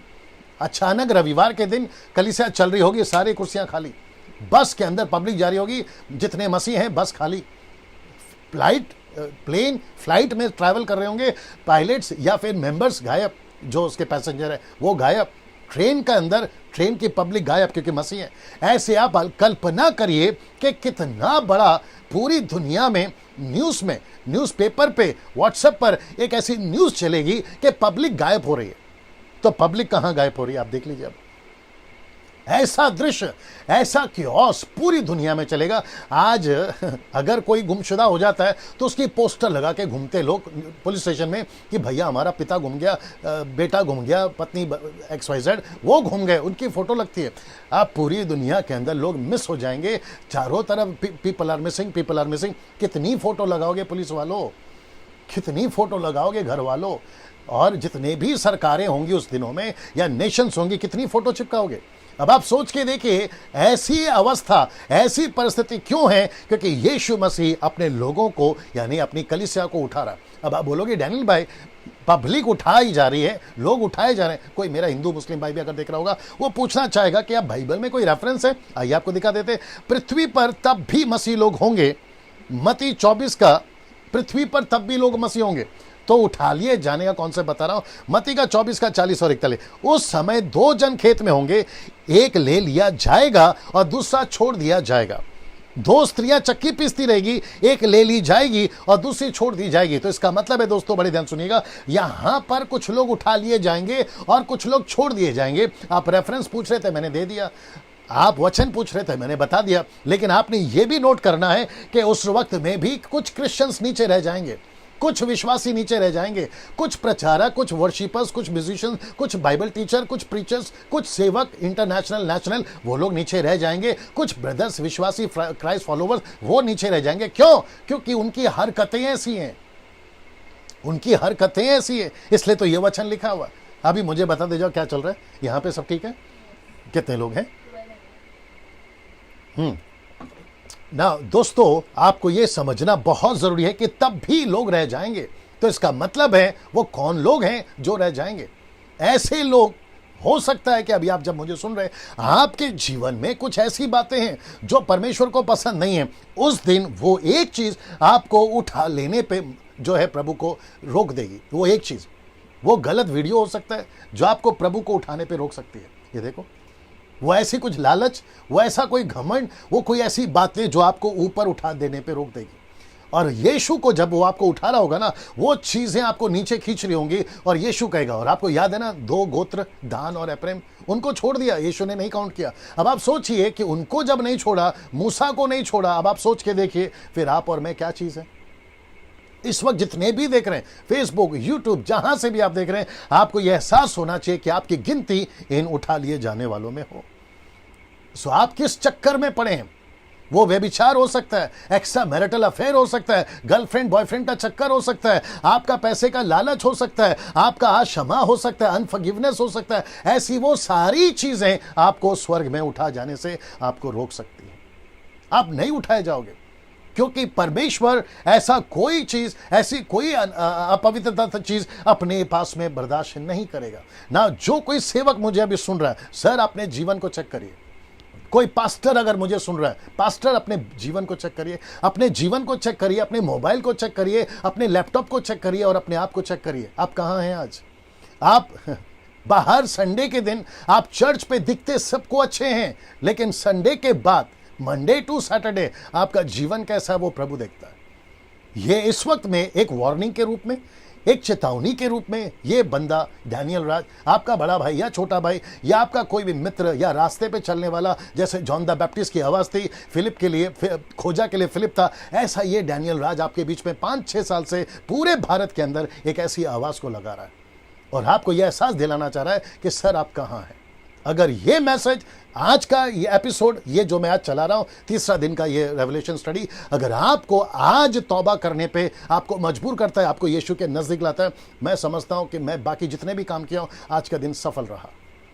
आपका जीवन प्रभु के नजदीक आ जाए, आप प्रभु से जुड़ जाए। जो प्रार्थना नहीं करते सुबह उठकर, या फिर बाइबल नहीं पढ़ते अपने जीवन दिनचर्या जीवन में, या जो प्रभु के साथ में कनेक्टेड नहीं है, रिपेंट करिए, तौबा करिए, लौट कर वापस आइए, वर्शिपर्स लौट कर वापस आइए, म्यूजिशियंस लौट कर वापस आइए प्रभु के पास में और अपना जीवन ठीक करिए। अगर आपकी गिनती इन उठा लिए जाने वालों में नहीं, तो एक उठा लिया जाएगा और एक छोड़ दिया जाएगा। वक्त की कमी है, मैं क्या करूं, इसलिए मैंने कहा कि मैं 2 दिन बढ़ा दिया हूं। बहुत मसाला है ना, इसको देखिए। जो मसीह छूट जाएंगे, जो विश्वासी छूट जाएंगे, उन सबको एंटी क्राइस्ट का सामना करना पड़ेगा। मैं रिपीट करता हूं, उन सबको एंटी क्राइस्ट का सामना करना पड़ेगा। आप लोग सोच के देखिए, अगर एंटी क्राइस्ट का सामना करना पड़ा, एंटी क्राइस्ट दयालु नहीं है, एंटी क्राइस्ट के पास में क्षमा नहीं है, एंटी क्राइस्ट के पास में सॉफ्ट हार्ट नहीं है, एंटी क्राइस्ट उसके फॉलोवर्स, उसकी टीम और वो पूरी दुनिया को जब लेकर चलेगा ना, आर्मी, मिलिट्री, एयरफोर्स, आपकी पूरी दुनिया की ताकत जो है ना उसको सपोर्ट करेगी, तो ऐसे टाइम पे आप सोच के देखिए, आपका चर्च बंद हो जाएगा, आपका हाउस चर्च बंद हो जाएगा, आपका खुलेआम प्रचार करना जो है बंद हो जाएगा, सड़कों पर आप जो आज माइक लेके प्रचार करते हो ना वो बंद हो जाएगा। सो ऐसे दिन में, एंटी क्राइस्ट के दिन में आप ना आए, इसलिए जरूरी है आपका उठा लिया जाना ना। दोस्तों, वक्त को ध्यान में रखते हुए मैं आज के आखिरी चैप्टर पर आ रहा हूं, जो कि मैं यहां से खत्म कर दूंगा, क्योंकि उसके बाद मैंने कहा कि 2 दिन मैंने बढ़ा दिया। 9वां अध्याय में कल बात करूंगा, आज नहीं, ठीक है ना। अभी तक हम 3-3 चैप्टर कवर कर रहे थे, अब मैं 2 चैप्टर आज कवर कर रहा हूं, कल का मैं आपको बताऊंगा। प्रकाशित वाक्य 8वां अध्याय पे हम लोग आ चुके हैं और ये रही 7वीं मोहर। अब जो 6 मोहर थी, मैं आपको बता चुका हूं 6 मोहर क्या है, लेकिन 7वीं मोहर जैसे ही खुलेगी तो 7वीं मोहर बताती है, 7th सील, ये बताती है कि जो 7 तुरी फूकी जाएगी, ये उसकी ओपनिंग करेगा।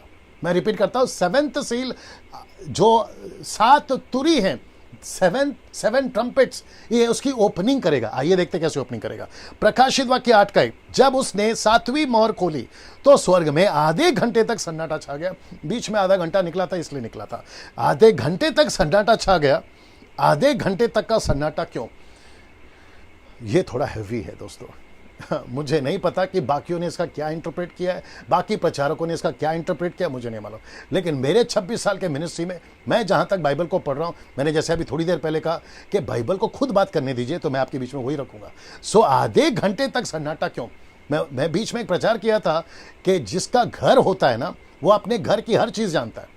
जिसकी गाड़ी होती है ना, वो अपनी गाड़ी की हर चीज़ जानता है, कौन सा पार्ट कहाँ है, कौन सा दरवाजा कहाँ पर। वैसे ही जो बाइबल में घुस जाता है, वो बाइबल की देना बाइबल जल्दी से, जो बाइबल को जानता है ना, वो बाइबल के हर चीज़ों को जानता है। इसमें कहाँ क्या है, कहाँ क्या नहीं है, वो फिर एनालिसिस करना शुरू करता है, जैसे मैं कर रहा हूँ रेवलेशन स्टडी के दरमियान में। कौन सी चीज़ कहाँ है, किसको कनेक्शन कहाँ करना है, उत्पत्ति से कहाँ उठाना है, प्रकाशित वाक्य में कहाँ जोड़ना है, ऐसे 66 बुक को मैं कहाँ से कहाँ ऐसा जोड़कर आपके बीच में रखने जा रहा हूँ। मैं वापस कह रहा हूँ, ये थोड़ा हैवी है, आपको समझना बहुत जरूरी है। प्रकाशित वाक्य का किताब 8:1 में लिखा है, 7वीं मोहर जैसी खुली तो लिखा है कि आधे घंटे तक का सन्नाटा छा गया। इसका मतलब है, बड़े ध्यान से सुनना, एक ऐसा सन्नाटा छाया था पृथ्वी पे जो मलाकी की किताब से लेकर मती की किताब में, और वो सन्नाटा 400 साल का था। लेकिन जब स्वर्ग में एंटी क्राइस्ट के टाइम और पृथ्वी को तबाह करने का टाइम आएगा, तो यहां पर भी आधे घंटे का सन्नाटा। तो इसका मतलब है आधे घंटे का सन्नाटा क्यों, इसलिए मैंने ये डाला है, मैं आपके बीच में रखने जा रहा हूं। इसके 3 कारण हो सकते हैं मेरे हिसाब से, ये मेरा अपना इंटरप्रेट है, मैं अपने हिसाब से बताने जा रहा हूं। सबसे पहला सन्नाटा, पहला कारण, दुनिया खत्म होने जा रही है। दुनिया खत्म होगी तो जिसने इतनी खूबसूरत दुनिया बनाई, जिसको पहला दिन बनाया अच्छा कहा, जिसको दूसरा दिन बनाया अच्छा कहा, जिसको तीसरा दिन बनाया अच्छा कहा, ऐसा जिसको इतना अच्छा कहा, वो परमेश्वर उस अच्छे दुनिया को अब कहता है कि मैं इसको समाप्त करने पर हूं। तो परमेश्वर को आधे घंटे का वो सन्नाटा से गुजरना पड़ा कि क्या हो गया, क्या कर दिया दुनिया के लोगों ने, क्या कर दिया इंसानों ने, जिसके लिए मैं खत्म कर रहा। दूसरा कारण, पद 3 और 5, इसी अध्याय का पद 3 और 5 कहता है, प्रार्थना का समय चल रहा था वहां पर। जरा निकालिए जल्दी से प्रकाशित वाक्य 8 का 3 और 5 जल्दी से। जी 3 और 5, हाँ पढ़िए। फिर एक और स्वर्गदूत सोने का धूपदान लिए हुए आया और जी माइक में पढ़वा दे जी। फिर एक और स्वर्गदूत सोने का धूपदान लिए हुए आया और वेदी के निकट खड़ा हुआ और उसको बहुत धूप दिया गया कि सब पवित्र लोगों की प्रार्थनाओं के साथ सोने की उस वेदी पर जो सिंहासन के सामने है चढ़ाए। उस धूप का काफी है। जी दोस्तों, अब देख लीजिए, ये प्रार्थना का वक्त था, तो इसका मतलब है आधा घंटे का प्रार्थना का वक्त। पहला कारण क्या है, दुनिया खत्म होने जा रही है। परमेश्वर देख कह रहा होगा, क्या कर दिया, क्या चल रहा है इंसानों, जिसके लिए मुझे दुनिया खत्म करनी, ये आधा घंटा। दूसरा है, वहां प्रार्थना चल रही थी, आपको मैंने वचन पढ़वा दिया, तो सन्नाटा तो होना वाजिब है।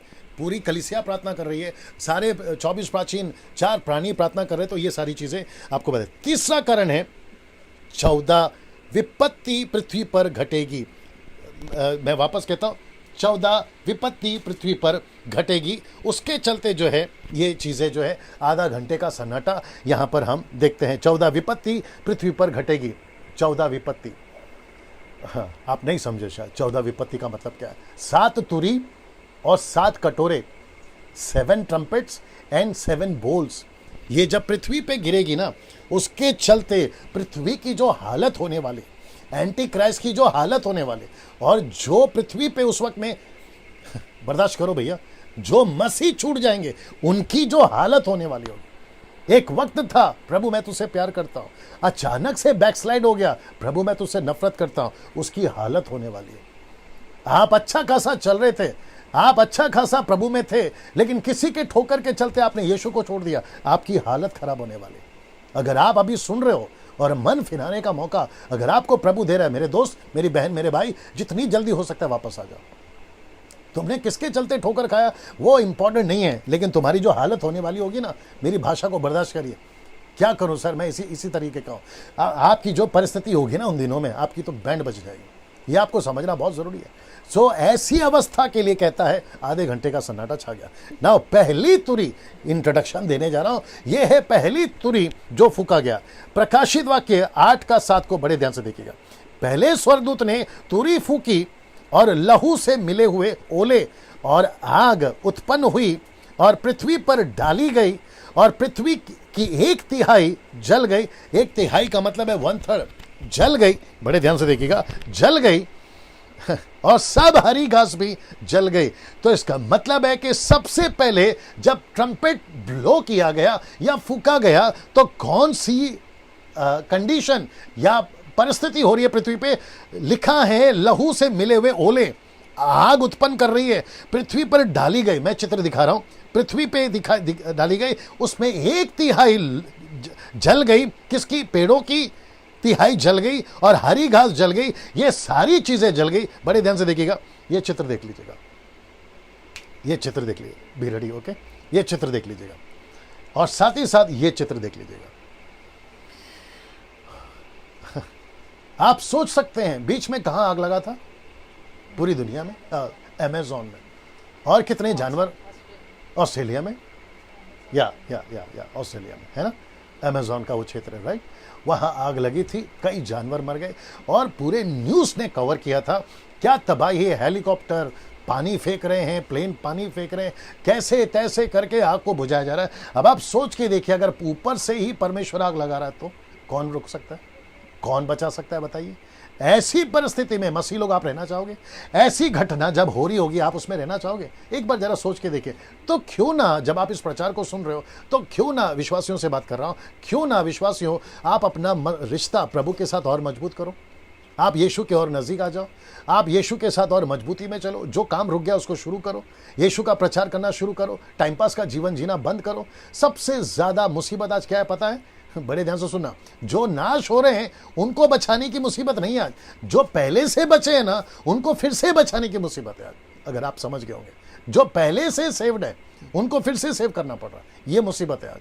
आगे आप समझदार है ना। ऐसी अवस्था होगी, पहली तुरी जब फूकी जाएगी। निर्गमन की किताब उसका 9वां अध्याय वचन 24, मैं कुछ वचन पढ़वा रहा हूं जो कि इससे कनेक्टेड है। आइए देखिए, the book of Exodus chapter 9 verse 24। जो ओले गिरते थे उनके साथ आग भी मिली हुई थी, और वे ओले इतने भारी थे कि जब से मिस्र देश बसा था तब से मिस्र भर में से ऐसे ओले कभी न गिरे थे। दूसरा यिर्मयाह चैप्टर 21 वर्स 14 आप निकाल के रखिए। ऐसे ओले मोसेस के टाइम पे गिरे थे। आपको मैंने अभी बढ़वाया ना, अगर तब गिर सकते हैं इसी पृथ्वी पे, अब नहीं गिर सकते? सोच के देखिए ना। इसको पढ़िए, द बुक ऑफ यिर्मयाह चैप्टर 21 वर्स 14। जी जी। और यहोवा की वाणी है कि मैं तुम्हें दंड देकर तुम्हारे कामों का फल तुम्हें भुगताऊंगा। मैं उसके वन में आग लगाऊंगा और उसके चारों ओर सब कुछ भस्म हो जाएगा। उनके वन में आग लगाऊंगा मतलब जंगलों में आग लगाऊंगा ना। दोस्तों इसको देख लेते हैं वापस, ओ सॉरी, इसको हेजेकिएल की किताब, the book of Ezekiel chapter 20 verse 47, Hejekiel की पुस्तक 20 का 47। जी जी, आइए सुनते हैं। जी जी। और दक्षिण देश के वन से कहे, यहोवा का यह वचन सुन, प्रभु यहोवा यह कहता है, मैं तुझ में आग लगाऊंगा और तुझ में क्या हरे क्या सूखे जितने पेड़ है सबको वह भस्म करेगी। हाँ। उसकी धधकती ज्वाला न बुझेगी और उसके कारण दक्षिण से उत्तर तक सबके मुख झुलस जाएंगे। नेक्स्ट स्टडी रखो ये वाला, the book of Ezekiel chapter 38 22 23 आपको पढ़ना है ना। दोस्तों ये मैसेजेस, ये स्क्रिप्चर ओल्ड टेस्टमेंट के, जो कि प्रोफेसी के रूप में, भविष्यवाणी के रूप में मैच नहीं हो रही है इससे। लाइट का देख लो, मैच नहीं हो रही है, ज़रूर हो रही है।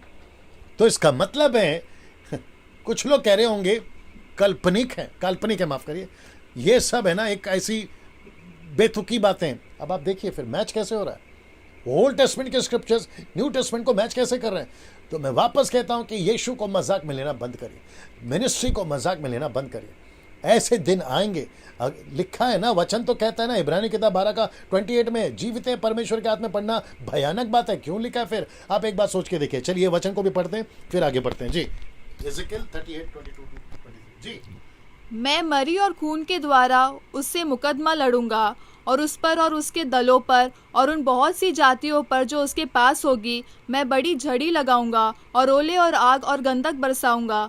इस प्रकार मैं अपने आप को महान और पवित्र ठहराऊंगा और बहुत सी जातियों के सामने अपने को प्रकट करूंगा। तब वे जान लेंगे कि मैं यहोवा हूँ। हर नेशन, हर न्यूज़ वाला, आज तक हो, एबीपी हो, आपका बीबीसी हो, अल जजीरा हो, आपका जो भी न्यूज वाला है, सब रिकॉर्ड करेंगे उस दिन। पकड़ो इसको, पानी डालो ना। मैं वापस कहता हूं, जो वचन, ये वचन, ये वचन, ये जितने वचन पढ़े हैं, क्या इसको, जिसको कहते हैं पैरेलल स्क्रिप्चर्स, क्या ये मैच नहीं कर रहे? वापस पढ़वा देता हूं। लोहे से, लहू से मिला, माफ करें, लहू से मिले हुए ओले, और उसमें आग निकलेगी, पृथ्वी पर डाली गई। क्या जलाया गया? लिखा है कि पृथ्वी की 1/3, 1/3 ऑफ द अर्थ, पृथ्वी की 1/3 जल जाएगी, पेड़ जल जाएंगे, उसके घास जल जाएंगे। ये देखिए, ये देखिए, ये है पहली तुरी का ये। इसलिए मैं वापस कह रहा हूं कि मसीहों, ध्यान से सुनो, पृथ्वी पर छूट नहीं जाना, रैप्चर के दिन छूट नहीं जाना। कलीसिया भी यहां पर नहीं है, कलीसिया उठा ली गई है। पवित्र आत्मा जरूर नीचे, क्योंकि यहूदियों का इस्तेमाल करना है। दो जो गवाह आएंगे, वो कौन है मैं बताऊंगा 11वें अध्याय में, उनको भी सपोर्ट करना है। और 22वें अध्याय तक पवित्र आत्मा दिखाई देता है पृथ्वी के ऊपर, क्योंकि कई लोगों को, यहूदियों को भी मौका मिलेगा, मैं उसकी बात कर रहा हूं। सो कलीसिया यहां पे नहीं है। कलीसिया अगर नहीं है तो ये सारा टॉर्चर आपको भी झेलना पड़ेगा, अगर आपके पाप और गलती के चलते अगर आप पृथ्वी पे छूट गए तो। ये आपको समझना होगा ना। दोस्तों, यहां से दूसरी तुरी पे मैं जा रहा हूं, इसको भी जरा देखेंगे, और ये भी बहुत इंपॉर्टेंट है। आइए देखते हैं दूसरी तुरी क्या है। मैं वक्त का ख्याल रखूंगा, 9:30 तक जाऊंगा मैं। प्रकाशित वाक्य 8 का 8 से 9 तक में। आइए देखते हैं। दूसरे स्वर्गदूत ने तुरी फूकी तो मानो आग सा जलता हुआ एक बड़ा पहाड़, ये शब्द देख लीजिए, आपकी सुविधा के लिए लाल में रखा है, लिखा है बड़ा पहाड़ समंदर में डाला गया। ऐसा लिखा है कि बड़ा पहाड़, मैं पहाड़ का चित्र दिखाऊंगा, समंदर का 1/3 लहू हो गया, समंदर का 1/3 ऑफ द सी लहू बन गया, बिकम ब्लड। और फिर कहता है समंदर की 1/3 सिरजी हुई वस्तुएं, जिसको कहते हैं सजीव, जीवित प्राणियां, वो मर गई।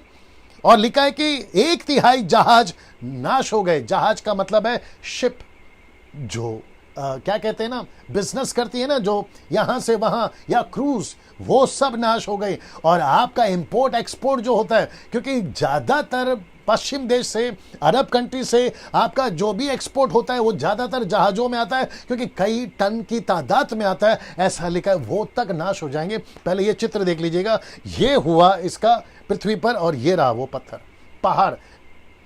आपको समझाने के लिए मैं जितनी एफर्ट डाल सका वो सब डाल रहा हूं, आपको दिखाने के लिए। आप समझिए, ऐसा कुछ गिरेगा ऊपर से, और जिसकी चर्चा साइंटिस्ट लोग पिछले 2-3 साल पहले कर भी चुके हैं कि ऊपर से कुछ गिरेगा, ऊपर से कुछ गिरेगा, और फिर अचानक से पता चला वो टल गया। लेकिन ऐसा दिन आएगा, टलेगा नहीं। और ये सारी घटनाएं पृथ्वी पर होंगी। और क्या खत्म हो रही है, मैं वापस बता देता हूं। लिखा है कि वो समंदर खून हो जाएगा, मछलियां मर जाएंगी, और जहाज नाश हो जाएंगे। अब दोस्तों, मैं जो चित्र दिखा रहा हूं, जी देख लो क्या क्या बंद करना है। मैं चित्र दिखा रहा हूं, ये देख लीजिए जी, उधर देख लो, सब ठीक है जी। पूरा समंदर, 1/3 समंदर लाल हो जाएगा। बीच में हुआ भी था, कुछ लोगों ने पिक्चर भी डाला था, और साथ ही साथ कुछ मछलियां मर जाएंगी। अब जिनको सी फूड खाने का आदी है, जिनको सी फूड बहुत पसंद है, हाँ, वो सारी उन दिनों में, मुझे नहीं पता कि आप क्या खाओगे। अब आप सोच के देखिए, ऐसी घटना पृथ्वी पर क्या कभी हो सकती थी पास्टर डैनियल? क्या कभी हुई है? तो फिर मैं आपको याद दिलाऊंगा, नूहा के टाइम पे पूरी दुनिया कैसे खत्म हो गई। क्या वो झूठ था? सदोम और गमोरा के टाइम पे जो तबाह हो गया, तो क्या वो गलत था? वो तो शुक्र है कि निनवे भी खत्म हो जाता, अगर योना दौड़ दौड़ कर नहीं जाता, 1,20,000 भी मर जाते। तो इसका मतलब है, अगर ये 3 घटनाएं जिसमें से एक नहीं हुआ, तो ये चौथी घटना जिसका जिक्र मैं कर रहा हूं। आप सोच के देखिए, ये नहीं होगा, जरूर होगा ना। दोस्तों, इसको देखिए, जहाज में जो कारोबार होता था वो खत्म हो जाएगा। हबक्कुक की किताब उसका 1:14 क्या कहता है, देखिए, तू क्यों मनुष्यों को समंदर की मछलियों के समान और उन रेंगने वाले जंतुओं के समान बनाता है, जिन पर कोई शासन करने वाला नहीं हो। तो इसका मतलब है, हबक्कुक की किताब मनुष्यों को मछलियों से जोड़ रहा है। इसलिए ये वचन को मैंने रखा है, मछलियां मर जाएंगी, उससे रिलेटेड लोग मर जाएंगे। आगे आप समझदार हैं कि मछलियों को भी आजकल कुछ लोगों ने ईश्वर बनाया हुआ है। Can you believe this? मछलियों की पूजा होती है। आप लोग जानते हैं मैं किसकी बात कर रहा हूं? ऐसे लोग जो मछलियों की पूजा करते हैं, अगर उस दिन मछलियां खुद मर जाएंगी, उसके फॉलोवर, उसके पंडित, उसके गुरु जो भी है वो मर जाएंगे, तो आपको उस दिन पता चली जाएगा। लेकिन उतनी देरी क्यों? इससे अभी समझिए, मेरा जो भी कोई दोस्त देख रहा होगा जो यीशु को आज नहीं मानता है, तो कम से कम इसके चलते आप अपने आप को यीशु को सौंपिए ना। तीसरी तुरी देखते हैं क्या लिखा है। प्रकाशित वाक्य 8:10 से 11 तक में लिखा है कि तीसरे स्वर्गदूत ने तुरी फूकी, एक बड़ा तारा, ये शब्द देख लीजिए, लिखा है कि एक बड़ा तारा जो मशाल की नाई जलता था स्वर्ग से टूटा और नदियों की 1/3 और पानी के सोतों पर आ पड़ा, और उस तारे का नाम नगदोन कहलाता है। ओके, ये तारा करना होगा इसको बाद में, तारा, ठीक है ना, तोर हो गया, तो इसको तारा, ये स्टार है, ठीक है ना, का नाम नगदोन कहलाता है। नगदोन का मतलब है कड़वा, कहलाता है, नगदोन सा कड़वा हो गया। और बहुतेरे मनुष्य उस पानी के कड़वे हो जाने से, ऐसा लिखा है कि मर गए। ये शब्द देखिए मर गए, ये शब्द देखिए मर गए। तो इसका मतलब है दोस्तों, ये जो तीसरी तुरी है, एक ऐसा तारा नीचे गिरेगा और लिखा है कि वो पानियों के सोतों पर गिरेगा। मैं आपको चित्र दिखाने जा रहा हूं, वो चित्र देख लीजिए। सबसे पहले एक ऐसा तारा गिरेगा, ये देख रहे हैं आप, ये तारा गिरेगा। ओके, बी रेडी, आ जाओ। ओके, एक तारा गिरेगा ना, ये चित्र देख लीजिए आप। ऐसा चित्र मुझे जो मिला, आपको मैं समझा सकूं। अब ये ज़ॉम्बीज नहीं है, ये मनुष्य हैं जो पानी पीकर इनकी हालत खराब हो गई, क्योंकि पानी कड़वा हो गया, क्योंकि तारा गिरा ना। जिस पानी को मैं आज पी रहा हूं, ये देखिए, ये अभी ठीक है। जिस मिनरल वाटर के बॉटल को, मिनरल वाटर के बॉटल को आप पीते हैं, वो अभी ठीक है। मेरे को थोड़ा पीने दीजिए, वो अभी ठीक है। लेकिन ऐसा दिन आएगा, लिखा है कि नदियों पे गिरेगा, पानी के सोतों पर गिरेगा, आपका फ्रिज का पानी लहू और कड़वा हो जाएगा। ऐसा लिखा है, जिसको पीकर लोग मर जाएंगे। 1/3 लोग उसको पीकर जो है लोग मर जाएंगे ना। बड़े ध्यान से सुनिएगा ना। एक और चीज अगर कनेक्ट होता है तो देख लेते हैं। मैं 1/3 क्यों कह रहा हूं, 1/3 क्यों कह रहा हूं, उसके पीछे भी एक लॉजिक है। मुझे लगता है कि 2 दिन के बाद बताऊंगा। उसके पीछे भी एक लॉजिक है, और वो लॉजिक ऐसा है कि कुछ नेशंस ऐसे होंगे जहां से सबसे ज्यादा बुराई फैलेगी। जैसे कोरोना वायरस चाइना से आया, तो सबका टारगेट चाइना है, तो चाइना को पूरी दुनिया का एक हिस्सा मानेंगे, जिसको कहते हैं 1/3। वैसे ही कुछ पाप, कुछ बुराइयां, एंटी क्राइस्ट और उसके टाइम के लोग जहां से आएंगे, तो उस पर पहले विपत्ति गिरेगी। इसलिए लिखता है 1/3। आई होप यू अंडरस्टूड ना। इसको कहते हैं, इसको दिखा देता हूं। ऐसी परिस्थिति होगी, सो पानी नहीं पी पाओगे ना। इसको देखिए, सो वो सब नदी जिसको कुछ समझकर लोग पूछते हैं, आगे आप समझदार हैं, जिनको लोग पूछते हैं या पीते हैं, पानी को कुछ समझकर पीते हैं, उन सब का क्या होगा? उन सब का क्या होगा? आप सोच के देखिए। जिस नदी को कुछ समझते हैं, उनका क्या होगा? जिसको कुछ पूछते हैं, उस नदी का क्या होगा? उस पानी का क्या होगा जिसको तुम घर पर लाके रखे हो, बरसों से, पीढ़ियों से चला रहा है? सोच के देखिए, ये बंदा डैनियल राज आपसे क्या बात कर रहा है। सोच के देखिए। आपको हो सकता है विचित्र लगेगा, डैनियल भाई क्या बोल दिया, लेकिन वास्तविक है, सच्चाई है। जो यीशु को नहीं मानते, मैं उनकी बात कर रहा हूं। आप सोच के देखिए, ऐसे टाइम पे तुम क्या करो? कौन सा पानी लाओगे? तभी कौन सा पानी को तुम क्या मान के चलोगे? कौन सी नदी पे डूबने से तुम्हारे पाप माफ हो जाएंगे, या तुमको लगेगा कि मेरा सब कुछ ठीक हो गया? कौन सा नदी बचेगा? एक ही व्यक्ति, एक ही केमिकल, एक ही लिक्विड आपके पाप को माफ करेगा। मैं केमिकल वर्ड यूज कर, आप लोग समझदार हैं। एक ही धातु आपके पाप को माफ करेगा, और वह है यीशु का लहू। The blood of Jesus will cleanse your sin. वही तुम्हारे पापों को माफ करेगा ना। इसको देखिए, चौथी तुरी पे मैं आ रहा हूं। लिखा है 8:12 में, चौथे स्वर्गदूत ने तुरी फूकी, और सूर्य की 1/3 और चांद की 1/3 और तारों की 1/3 पर आपत्ति विपत्ति आई, यहां तक कि उनका 1/3 अंग अंधेरा हो गया, और दिन की 1/3 में उजाला ना रहा, और वैसे ही रात में भी। मैं अभी आपको चित्र दिखाने जा रहा हूं, आप लोग देखना चाहोगे? ये सभी घटना का मैं, जी ऑफ करो, ये एक हो गया जिस पे तुरी फूकी जाएगी, जिस पे तुरी फूकी जाएगी। एक है सूरज, एक है चांद। ऐसी परिस्थिति होगी, ऐसी परिस्थिति होगी दोस्तों। अब आप सोच के देखिए, जिसको लोग सुबह उठकर सूर्य प्रणाम करते हैं, जिसको कहते हैं कि हम सूर्य प्रणाम करेंगे। कुछ लोग सूरज को कुछ मानते हैं, चांद को कुछ मानते हैं। आगे आप समझदार हैं, तो उस दिन आपका सूरज और आपका चांद का परिस्थिति देख लीजिए आप। ना चांद पे रोशनी, ना सूरज पे रोशनी, पूरा काला हो जाएगा, पूरा अंधकार हो जाएगा। मैं वापस कहता हूं कि ऐसे दिन इस पृथ्वी पर आने पर हैं। कुछ लोग कहते हैं रहने दो रुको, कुछ लोग कहते हैं जब तक कोरोना वायरस नहीं फैला था, जब तक भारत ने लॉकडाउन नहीं देखा था, मुझे माफ करिए शब्द को मैं इस्तेमाल कर रहा हूं, सब मस्ती में थे। रात को पब चल रहे थे, रात को बियर बार चल रहे थे, डांस बार चल रहा था। लड़का लड़की 16-17 साल की उम्र की लड़का लड़कियां रात को दारू बियर के बोतल सड़कों पर, बैंगलोर हो, मुंबई हो, दिल्ली हो, कलकत्ता हो, पंजाब हो, गुजरात हो, अमेरिका हो, अफ्रीका हो, जापानीज कंट्री हो, रात भर जो नशा करते थे ना, अब ये लॉकडाउन और कोरोना वायरस ने उनकी कमर तोड़ दी है। जो बैंड स्टैंड पे, मरीन ड्राइव पे गर्लफ्रेंड बॉयफ्रेंड जो चिपक कर बैठते थे, अब उनको बोलो बैठने के लिए, अब सबके पास में सैनिटाइजर है, सबके मुंह पे कपड़ा है। अब आप उनको बताइए कि उनकी परिस्थिति क्या है। ऐसे दिन आज आए हैं, आपको एहसास हो रहा है। मुझे खुशी है कि मैं ऐसे टाइम पे ये टीचिंग दे रहा हूं ताकि आपको मैं कनेक्ट कर सकूं इन बातों से। उस बात की मुझे खुशी है कि मैं आपको कनेक्ट कर पा रहा हूं और आप बात को समझ पा रहे हैं। अगर यही टीचिंग में 1 महीना 2 महीना पहले या 1 साल पहले दिया होता तो शायद आप इतना कनेक्ट नहीं होते, आप ज्यादा कनेक्ट हो रहे हैं। तो ऐसे दिन आएंगे, ऐसे दिन आएंगे। आपका सूरज का क्या होगा, आपका चांद का क्या होगा, आप देख लीजिएगा ना। ज्योतिष रुको, ज्योतिष और वास्तुशास्त्र और साइंटिस्ट का क्या होगा, क्योंकि वो लॉजिक लगाते हैं ना।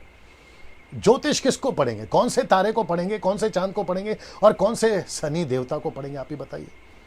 उनका क्या होगा, वास्तुशास्त्र का क्या होगा कि सूरज की रोशनी घर पर यहां पड़नी चाहिए, उनका तो पूरा का पूरा बेड़ा गर्क हो जाएगा। तो ऐसों को भी मैं कहना चाहता हूं कि सर ये बाइबल की बातें हैं, डैनियल राज की नहीं। आपको सावधान होना होगा और आपको समझना होगा कि आपकी दुनिया क्या होने वाली है ना। दोस्तों या सब ऑन कर लो।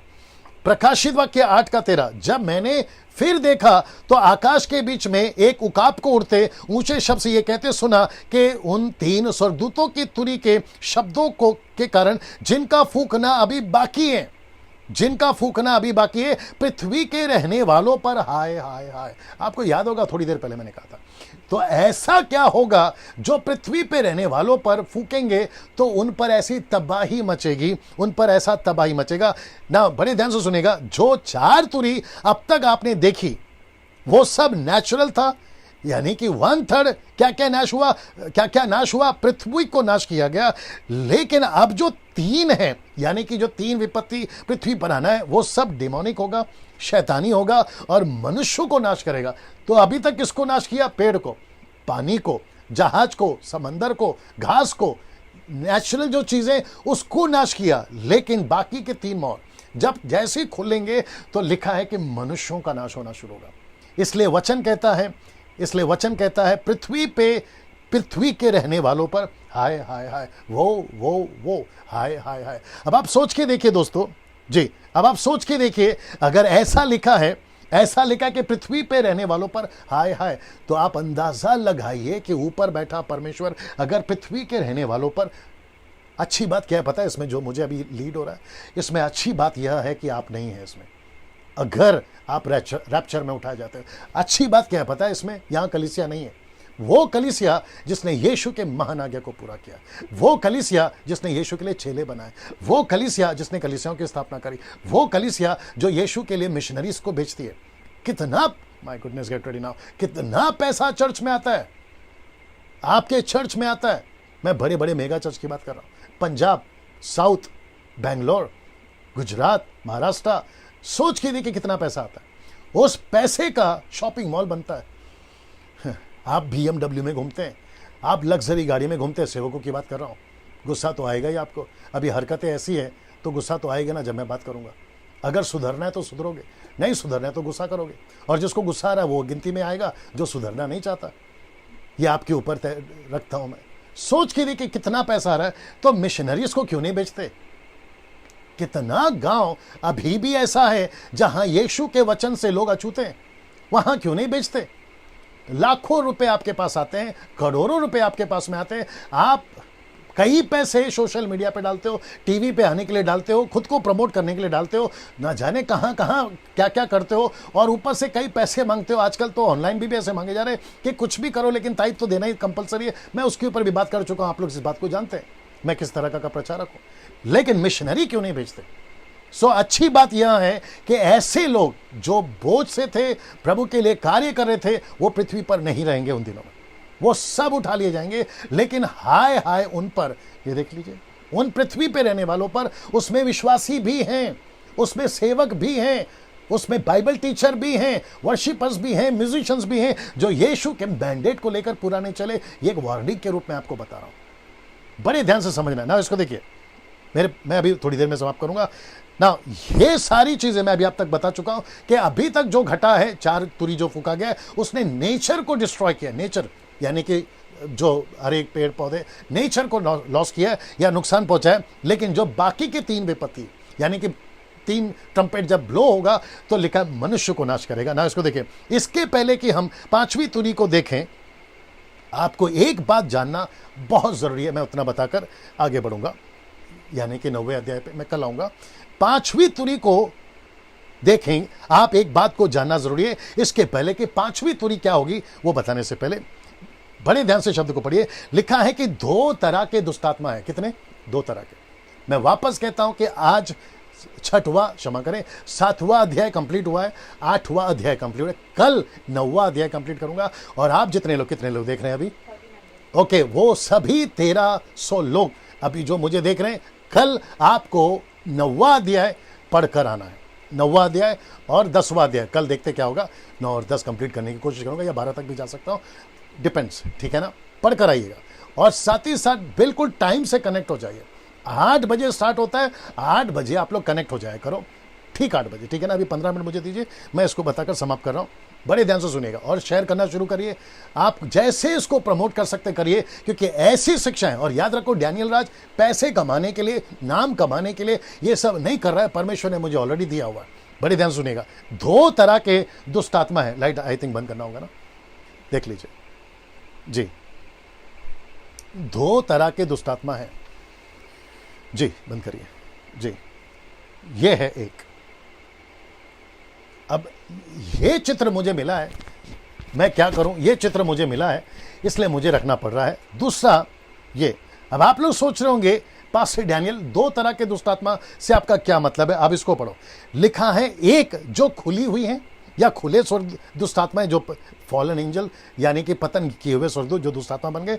एक है जो खुली हैं, एक दुष्टात्माएं ग्रुप खुली हैं, और दूसरा जिनको बंदी कर रखा है या बांध कर रखा है, बांध कर रखा गया, उनको कैद में रखा गया। मैं आपको बताता हूं कहां पर है उसको वचन ना। वचन को देख लीजिए, ऑन कर लीजिए, वचन को देख लीजिए। लूका की किताब उसका 8:31 में, अगर आपको याद होगा कि यीशु मसीह को एक व्यक्ति मिलता है जिसके अंदर 6000 से भी ज्यादा दुष्ट आत्मा थी। लूका का 8:31 में लिखता है कि उन्होंने उससे विनती करी। किसने? दुष्ट आत्माओं ने उनसे विनती करी कि हमें अथाह गड्ढे में या कुंड में, पिट में मत डाल, या उनको वहां जाने की आज्ञा ना दे। तो ये वचन साबित करता है, बड़े ध्यान से सुनना, ये वचन साबित करता है कि कुछ ऐसी दुष्टात्माएं कुंड में हैं, ऐसी दुष्टात्माएं कुंड में हैं, ऐसी दुष्टात्माएं कुंड में हैं। तो इसका मतलब है जी, सब ठीक है, इसका मतलब है, और यूदा की किताब 1:6 आपको याद होगा, जो अपने स्थान को छोड़ दिए और वो बंदी बनाकर रखें, ये आपको बताता ना। 5वां अध्याय, क्षमा करें, 5वीं तुरी और 6वीं तुरी जब फूकी जाएगी तो जो दुष्टात्मा कैद में है वे खोल दिए जाएंगे। तो मैं वापस आता हूं, ये कॉन्सेप्ट आपको मैं समझा देता हूं। कुछ सब ठीक है, सब इधर दिख रहा है, वहां पे भी देख सकते हैं आप। या ये जो खुली दुष्टात्मा है, ठीक है, मेरे पास वक्त है, मैं बता देता हूं। ये जो खुली दुष्टात्मा है, ये अभी काम कर रही हैं। इनकी जो पावर है ना दुष्टात्माओं के, ये आपके फ्लैश में घुस सकती हैं, या आपके शरीर में घुस सकते हैं। यहां सब ठीक दिख रहा है? या आपके फ्लैश में घुस सकती है, या आपके शरीर में घुस सकती है। ये दुष्टात्मा है, ये उतना टॉर्चर या उतना परेशान नहीं कर सकती हैं जितना कि जब ये कैद से बाहर निकलेंगे। मैंने इसलिए कहा कि 2 प्रकार की दुष्टात्माएं हैं, एक है बंदी और दूसरी है खुली। तो इसका मतलब है कि जो आजकल दुष्टात्मा, जिसको न जाने कितनी दुष्टात्मा मैं निकाल चुका हूं विश्वासियों के अंदर से, आप लोग ने भी देखा होगा निकलते हुए, ये दुष्टात्माएं आपके शरीर के अंदर जाती हैं। सी उनका पावर देखो, आपके फ्लैश में जा सकती हैं, आपको कंट्रोल कर सकती हैं, आपको जैसा तैसा नचा सकती हैं, लोटपोट जमीन पे करा सकती हैं, उठा पुटक कर सकती हैं। मरकुस का किताब आपको याद आ गया होगा 9वां अध्याय में, जहां एक दुष्टात्मा मिर्गी लगी थी, उसको पटकती थी, याद आ गया आपको? ऐसी एबिलिटी इनको दी गई है, या ऐसा पावर इनको दिया गया है, और ये दुष्ट आत्माएं अभी भी, शब्द को ध्यान से सुनिए, अभी भी एग्जिस्ट करती हैं पृथ्वी पे, आपके आसपास में अभी भी घूमती हैं, और ज्यादातर तो चर्चेस में। अब आप पूछोगे क्यों? क्योंकि बाहर वाले तो वैसे ही उसके हैं, लेकिन चर्च के लोग उसके नहीं, इसलिए वो ज्यादा आती हैं, ताकि जो है वो अंदर वालों को बाहर ला सके। ऐसी दुष्ट आत्माएं, कैसे कहूं, ऐसी दुष्ट आत्माएं चर्चेस में ज्यादा इसलिए भी हैं, वो उनको लालच देती हैं गर्लफ्रेंड का, लालच देती हैं बॉयफ्रेंड का, लालच देती हैं पैसे का, लालच देती हैं पाप का, उनको लालच देती हैं बॉलीवुड का, हॉलीवुड का, टॉलीवुड का। उनके फोन पे घुसती हैं ये गाने के माध्यम से। उनके जैसे यूदा इस्करियोत को जैसे यीशु ने रोटी का टुकड़ा दिया, प्रभु बोझ की बात कर रहा हूं, लूसीफर उसके अंदर घुसा, लिखा है कि नहीं लिखा? वैसे ही, बड़े ध्यान से सुनिएगा, ऐसे कुछ चीजें हैं लूसीफर के या दुष्टात्मा के जो एजेंट्स हैं आपके बॉडी में घुसने के, आपके शरीर में घुसने के लिए। इसलिए यीशु ने क्या कहा मत्ती किताब उसका 12:43 में, उसने कहा जब दुष्टात्मा निकल जाती है और जब विश्वासी को खाली देखती है तो वो अपने साथ में और साथ लेकर आती है और उसकी हालत पहले से भी ज्यादा खराब हो जाती है। तो ऐसी दुष्टात्माएं तो हैं ही, इसका जो तांडव है, इसका जो क्या कहते हैं ना, जो कार्य है वो हम देख चुके हैं। लेकिन जब ये छूटेंगे, ये जब पिट से बाहर निकलेंगे, ये जब अथाह कुंड से बाहर निकलेंगे, जिसका जिक्र मैं यहां पर कर चुका हूं, जब ये इसमें से बाहर निकलेंगे मेरे दोस्तों, तब सोचो कि पृथ्वी की हालत क्या होगी, पृथ्वी की हालत क्या होगी, पृथ्वी की हालत क्या, जब ये छूटेंगे तो पृथ्वी की हालत क्या होगी ना। इसलिए प्रकाशित वाक्य 8:13 में लिखा है, पृथ्वी के रहने वालों पर हाय हाय हाय ना। इसके बाद यानी कि ये मैं कल बात करूंगा, मैं वापस इस पे आ रहा हूं। सोच के देखिए पृथ्वी पे रहने वालों की हालत क्या होगी। कैसा लग रहा है आपको सुनते वक्त में? मैं वापस आता हूं, पूछूंगा आपसे कैसा लग रहा है आपको, सोच के देखिए आप, कैसा लग रहा है आपको ये सारी चीजें। क्या ऐसा कोई अभी बंदा है? क्या अभी भी 13 लोग देख रहे हैं, 1300 लोग देख रहे हैं? क्या ऐसा कोई बंदा है अभी जो मुझे सुन रहा है और आपको एहसास हो रहा है कि यस पास्टर डैनियल, आपके कम से कम 1 घंटा 20-30 मिनट जो भी मैं बात कर रहा हूं, मुझे एहसास हो रहा है मैं कहां हूं, मेरी परिस्थिति कहां है, मेरा रिश्ता प्रभु के साथ में कैसा है, मैं कैसा जीवन जी रहा हूं, मेरा जीवन का आचरण कैसा है, मेरी मेरी मेरी लाइफस्टाइल कैसी है, मैं प्रभु में कितना हूं, संसार में कितना हूं। यह आपको इस वक्त में प्रभु बात कर रहा होगा। अगर ऐसा कोई बंदा है, अभी तौबा करो, अभी रिपेंट करो। आप जिस किसी भी नेशंस या जिस किसी भी कंट्री से देख रहे होंगे, आप जो भी हैं, मुझे उससे कोई फर्क नहीं पड़ता। इसी वक्त आपको प्रभु अगर कहता है कि तुम तौबा करो, माफी मांगो। सेवक, पास्टर्स, ऐसा नहीं सोचना। कुछ पास्टर्स लोगों का अलग कॉन्सेप्ट है, मैं उनकी बात नहीं कर रहा हूं, लेकिन कुछ अच्छे लोग भी हैं। अगर आपको प्रभु इस वक्त में यहां तोड़ रहा है और आपको कह रहा है कि यस, ये डैनियल राज जो बोल रहा है ये मेरे भलाई के लिए बोल रहा है, तो तौबा करिए। आप नशे में हैं सर, अभी आप दारू पीते हैं, आप शायद सिगरेट पीते हैं, आप शायद पैसे के लालच में हैं, आप शायद व्यभिचार में हैं, और आपको तौबा करना चाहिए, आपको माफी मांगनी चाहिए, आपको लौट कर आना चाहिए। आप चर्च के पैसे का गलत इस्तेमाल कर रहे हैं, नहीं तो छूट जाओगे। अगर इसमें छूट गए ना रैप्चर में, ये व्यक्ति आपको नहीं छोड़ेगा सर, ये व्यक्ति आपको नहीं छोड़ेगा, एंटी क्राइस्ट नहीं छोड़ेगा। उस वक्त पृथ्वी पे आप कल्पना नहीं कर सकते। मैं वापस दिखा दूं आपको, ये वाला हाल देखो, ऐसा लिखा है हाय हाय हाय। ये कौन बोल रहा है? परमेश्वर बोल रहा है, ये मेमना बोल रहा है, ये यीशु बोल रहा है कि यूहन्ना लिख किताब में कलीसिया को पहुंचा, मुंबई की कलीसिया में पहुंचा, नागपुर की कलीसिया में पहुंचा, पुणे के कलीसिया में पहुंचा, गुजरात और पंजाब और अमेरिका और अफ्रीका और चाइना, पूरी दुनिया में पहुंचा, और बता कि पृथ्वी पर ऐसी हालत होने वाली है जिस दिन भी ये बाकी दुष्टात्मा छूट गए, पृथ्वी पे क्या हालत होगी दोस्तों। 9वां अध्याय, मैं रिपीट करता हूं, 9th चैप्टर, ये आप इसकी स्टडी कर लीजिएगा कल। कौन से क्रीचर्स हैं, वो कैसे दिखते हैं, वो क्या क्या हरकत करेंगे, ऐसी इंटरप्रेट आपके बीच में मैं कल रखने जा रहा हूं। सो कल आपसे मुलाकात होगी दोस्तों। मैं रिक्वेस्ट करता हूं टाइम पे आइए, सब लोग टाइम पे आइए। और आपके लिए खुशी की बात बोल सकते हैं इसको, मैं 2 दिन और बढ़ा दिया। सो इसका मतलब है कि जो स्टडी 7 दिन की थी, अब वो 9 दिन की हो गई। टाइम वही रहेगा, संडे को समाप्त करूंगा, आगे परमेश्वर जैसा चलाएगा। सो दोस्तों, मैं यहां समाप्त कर रहा हूं। प्रभु आपको बहुत आशीष दे। मैं आशा करता हूं कि आप इसको शेयर कर रहे होंगे, वॉच पार्टी कर रहे होंगे फेसबुक, यूट्यूब पे। और यूट्यूब के अगर आप मेरे सब्सक्राइबर्स नहीं बने, जल्दी से बन जाइए। जो फेसबुक पे देख रहे नहीं बने, बन जाइए। और जो अभी यूट्यूब पे देख रहे वो बन जाइए। और ये डैनियल राज यूट्यूब चैनल से पैसे नहीं कमाता। कल मुलाकात होगी ठीक 8 बजे। प्रभु आपको आशीष दे। अपना ख्याल रखिए।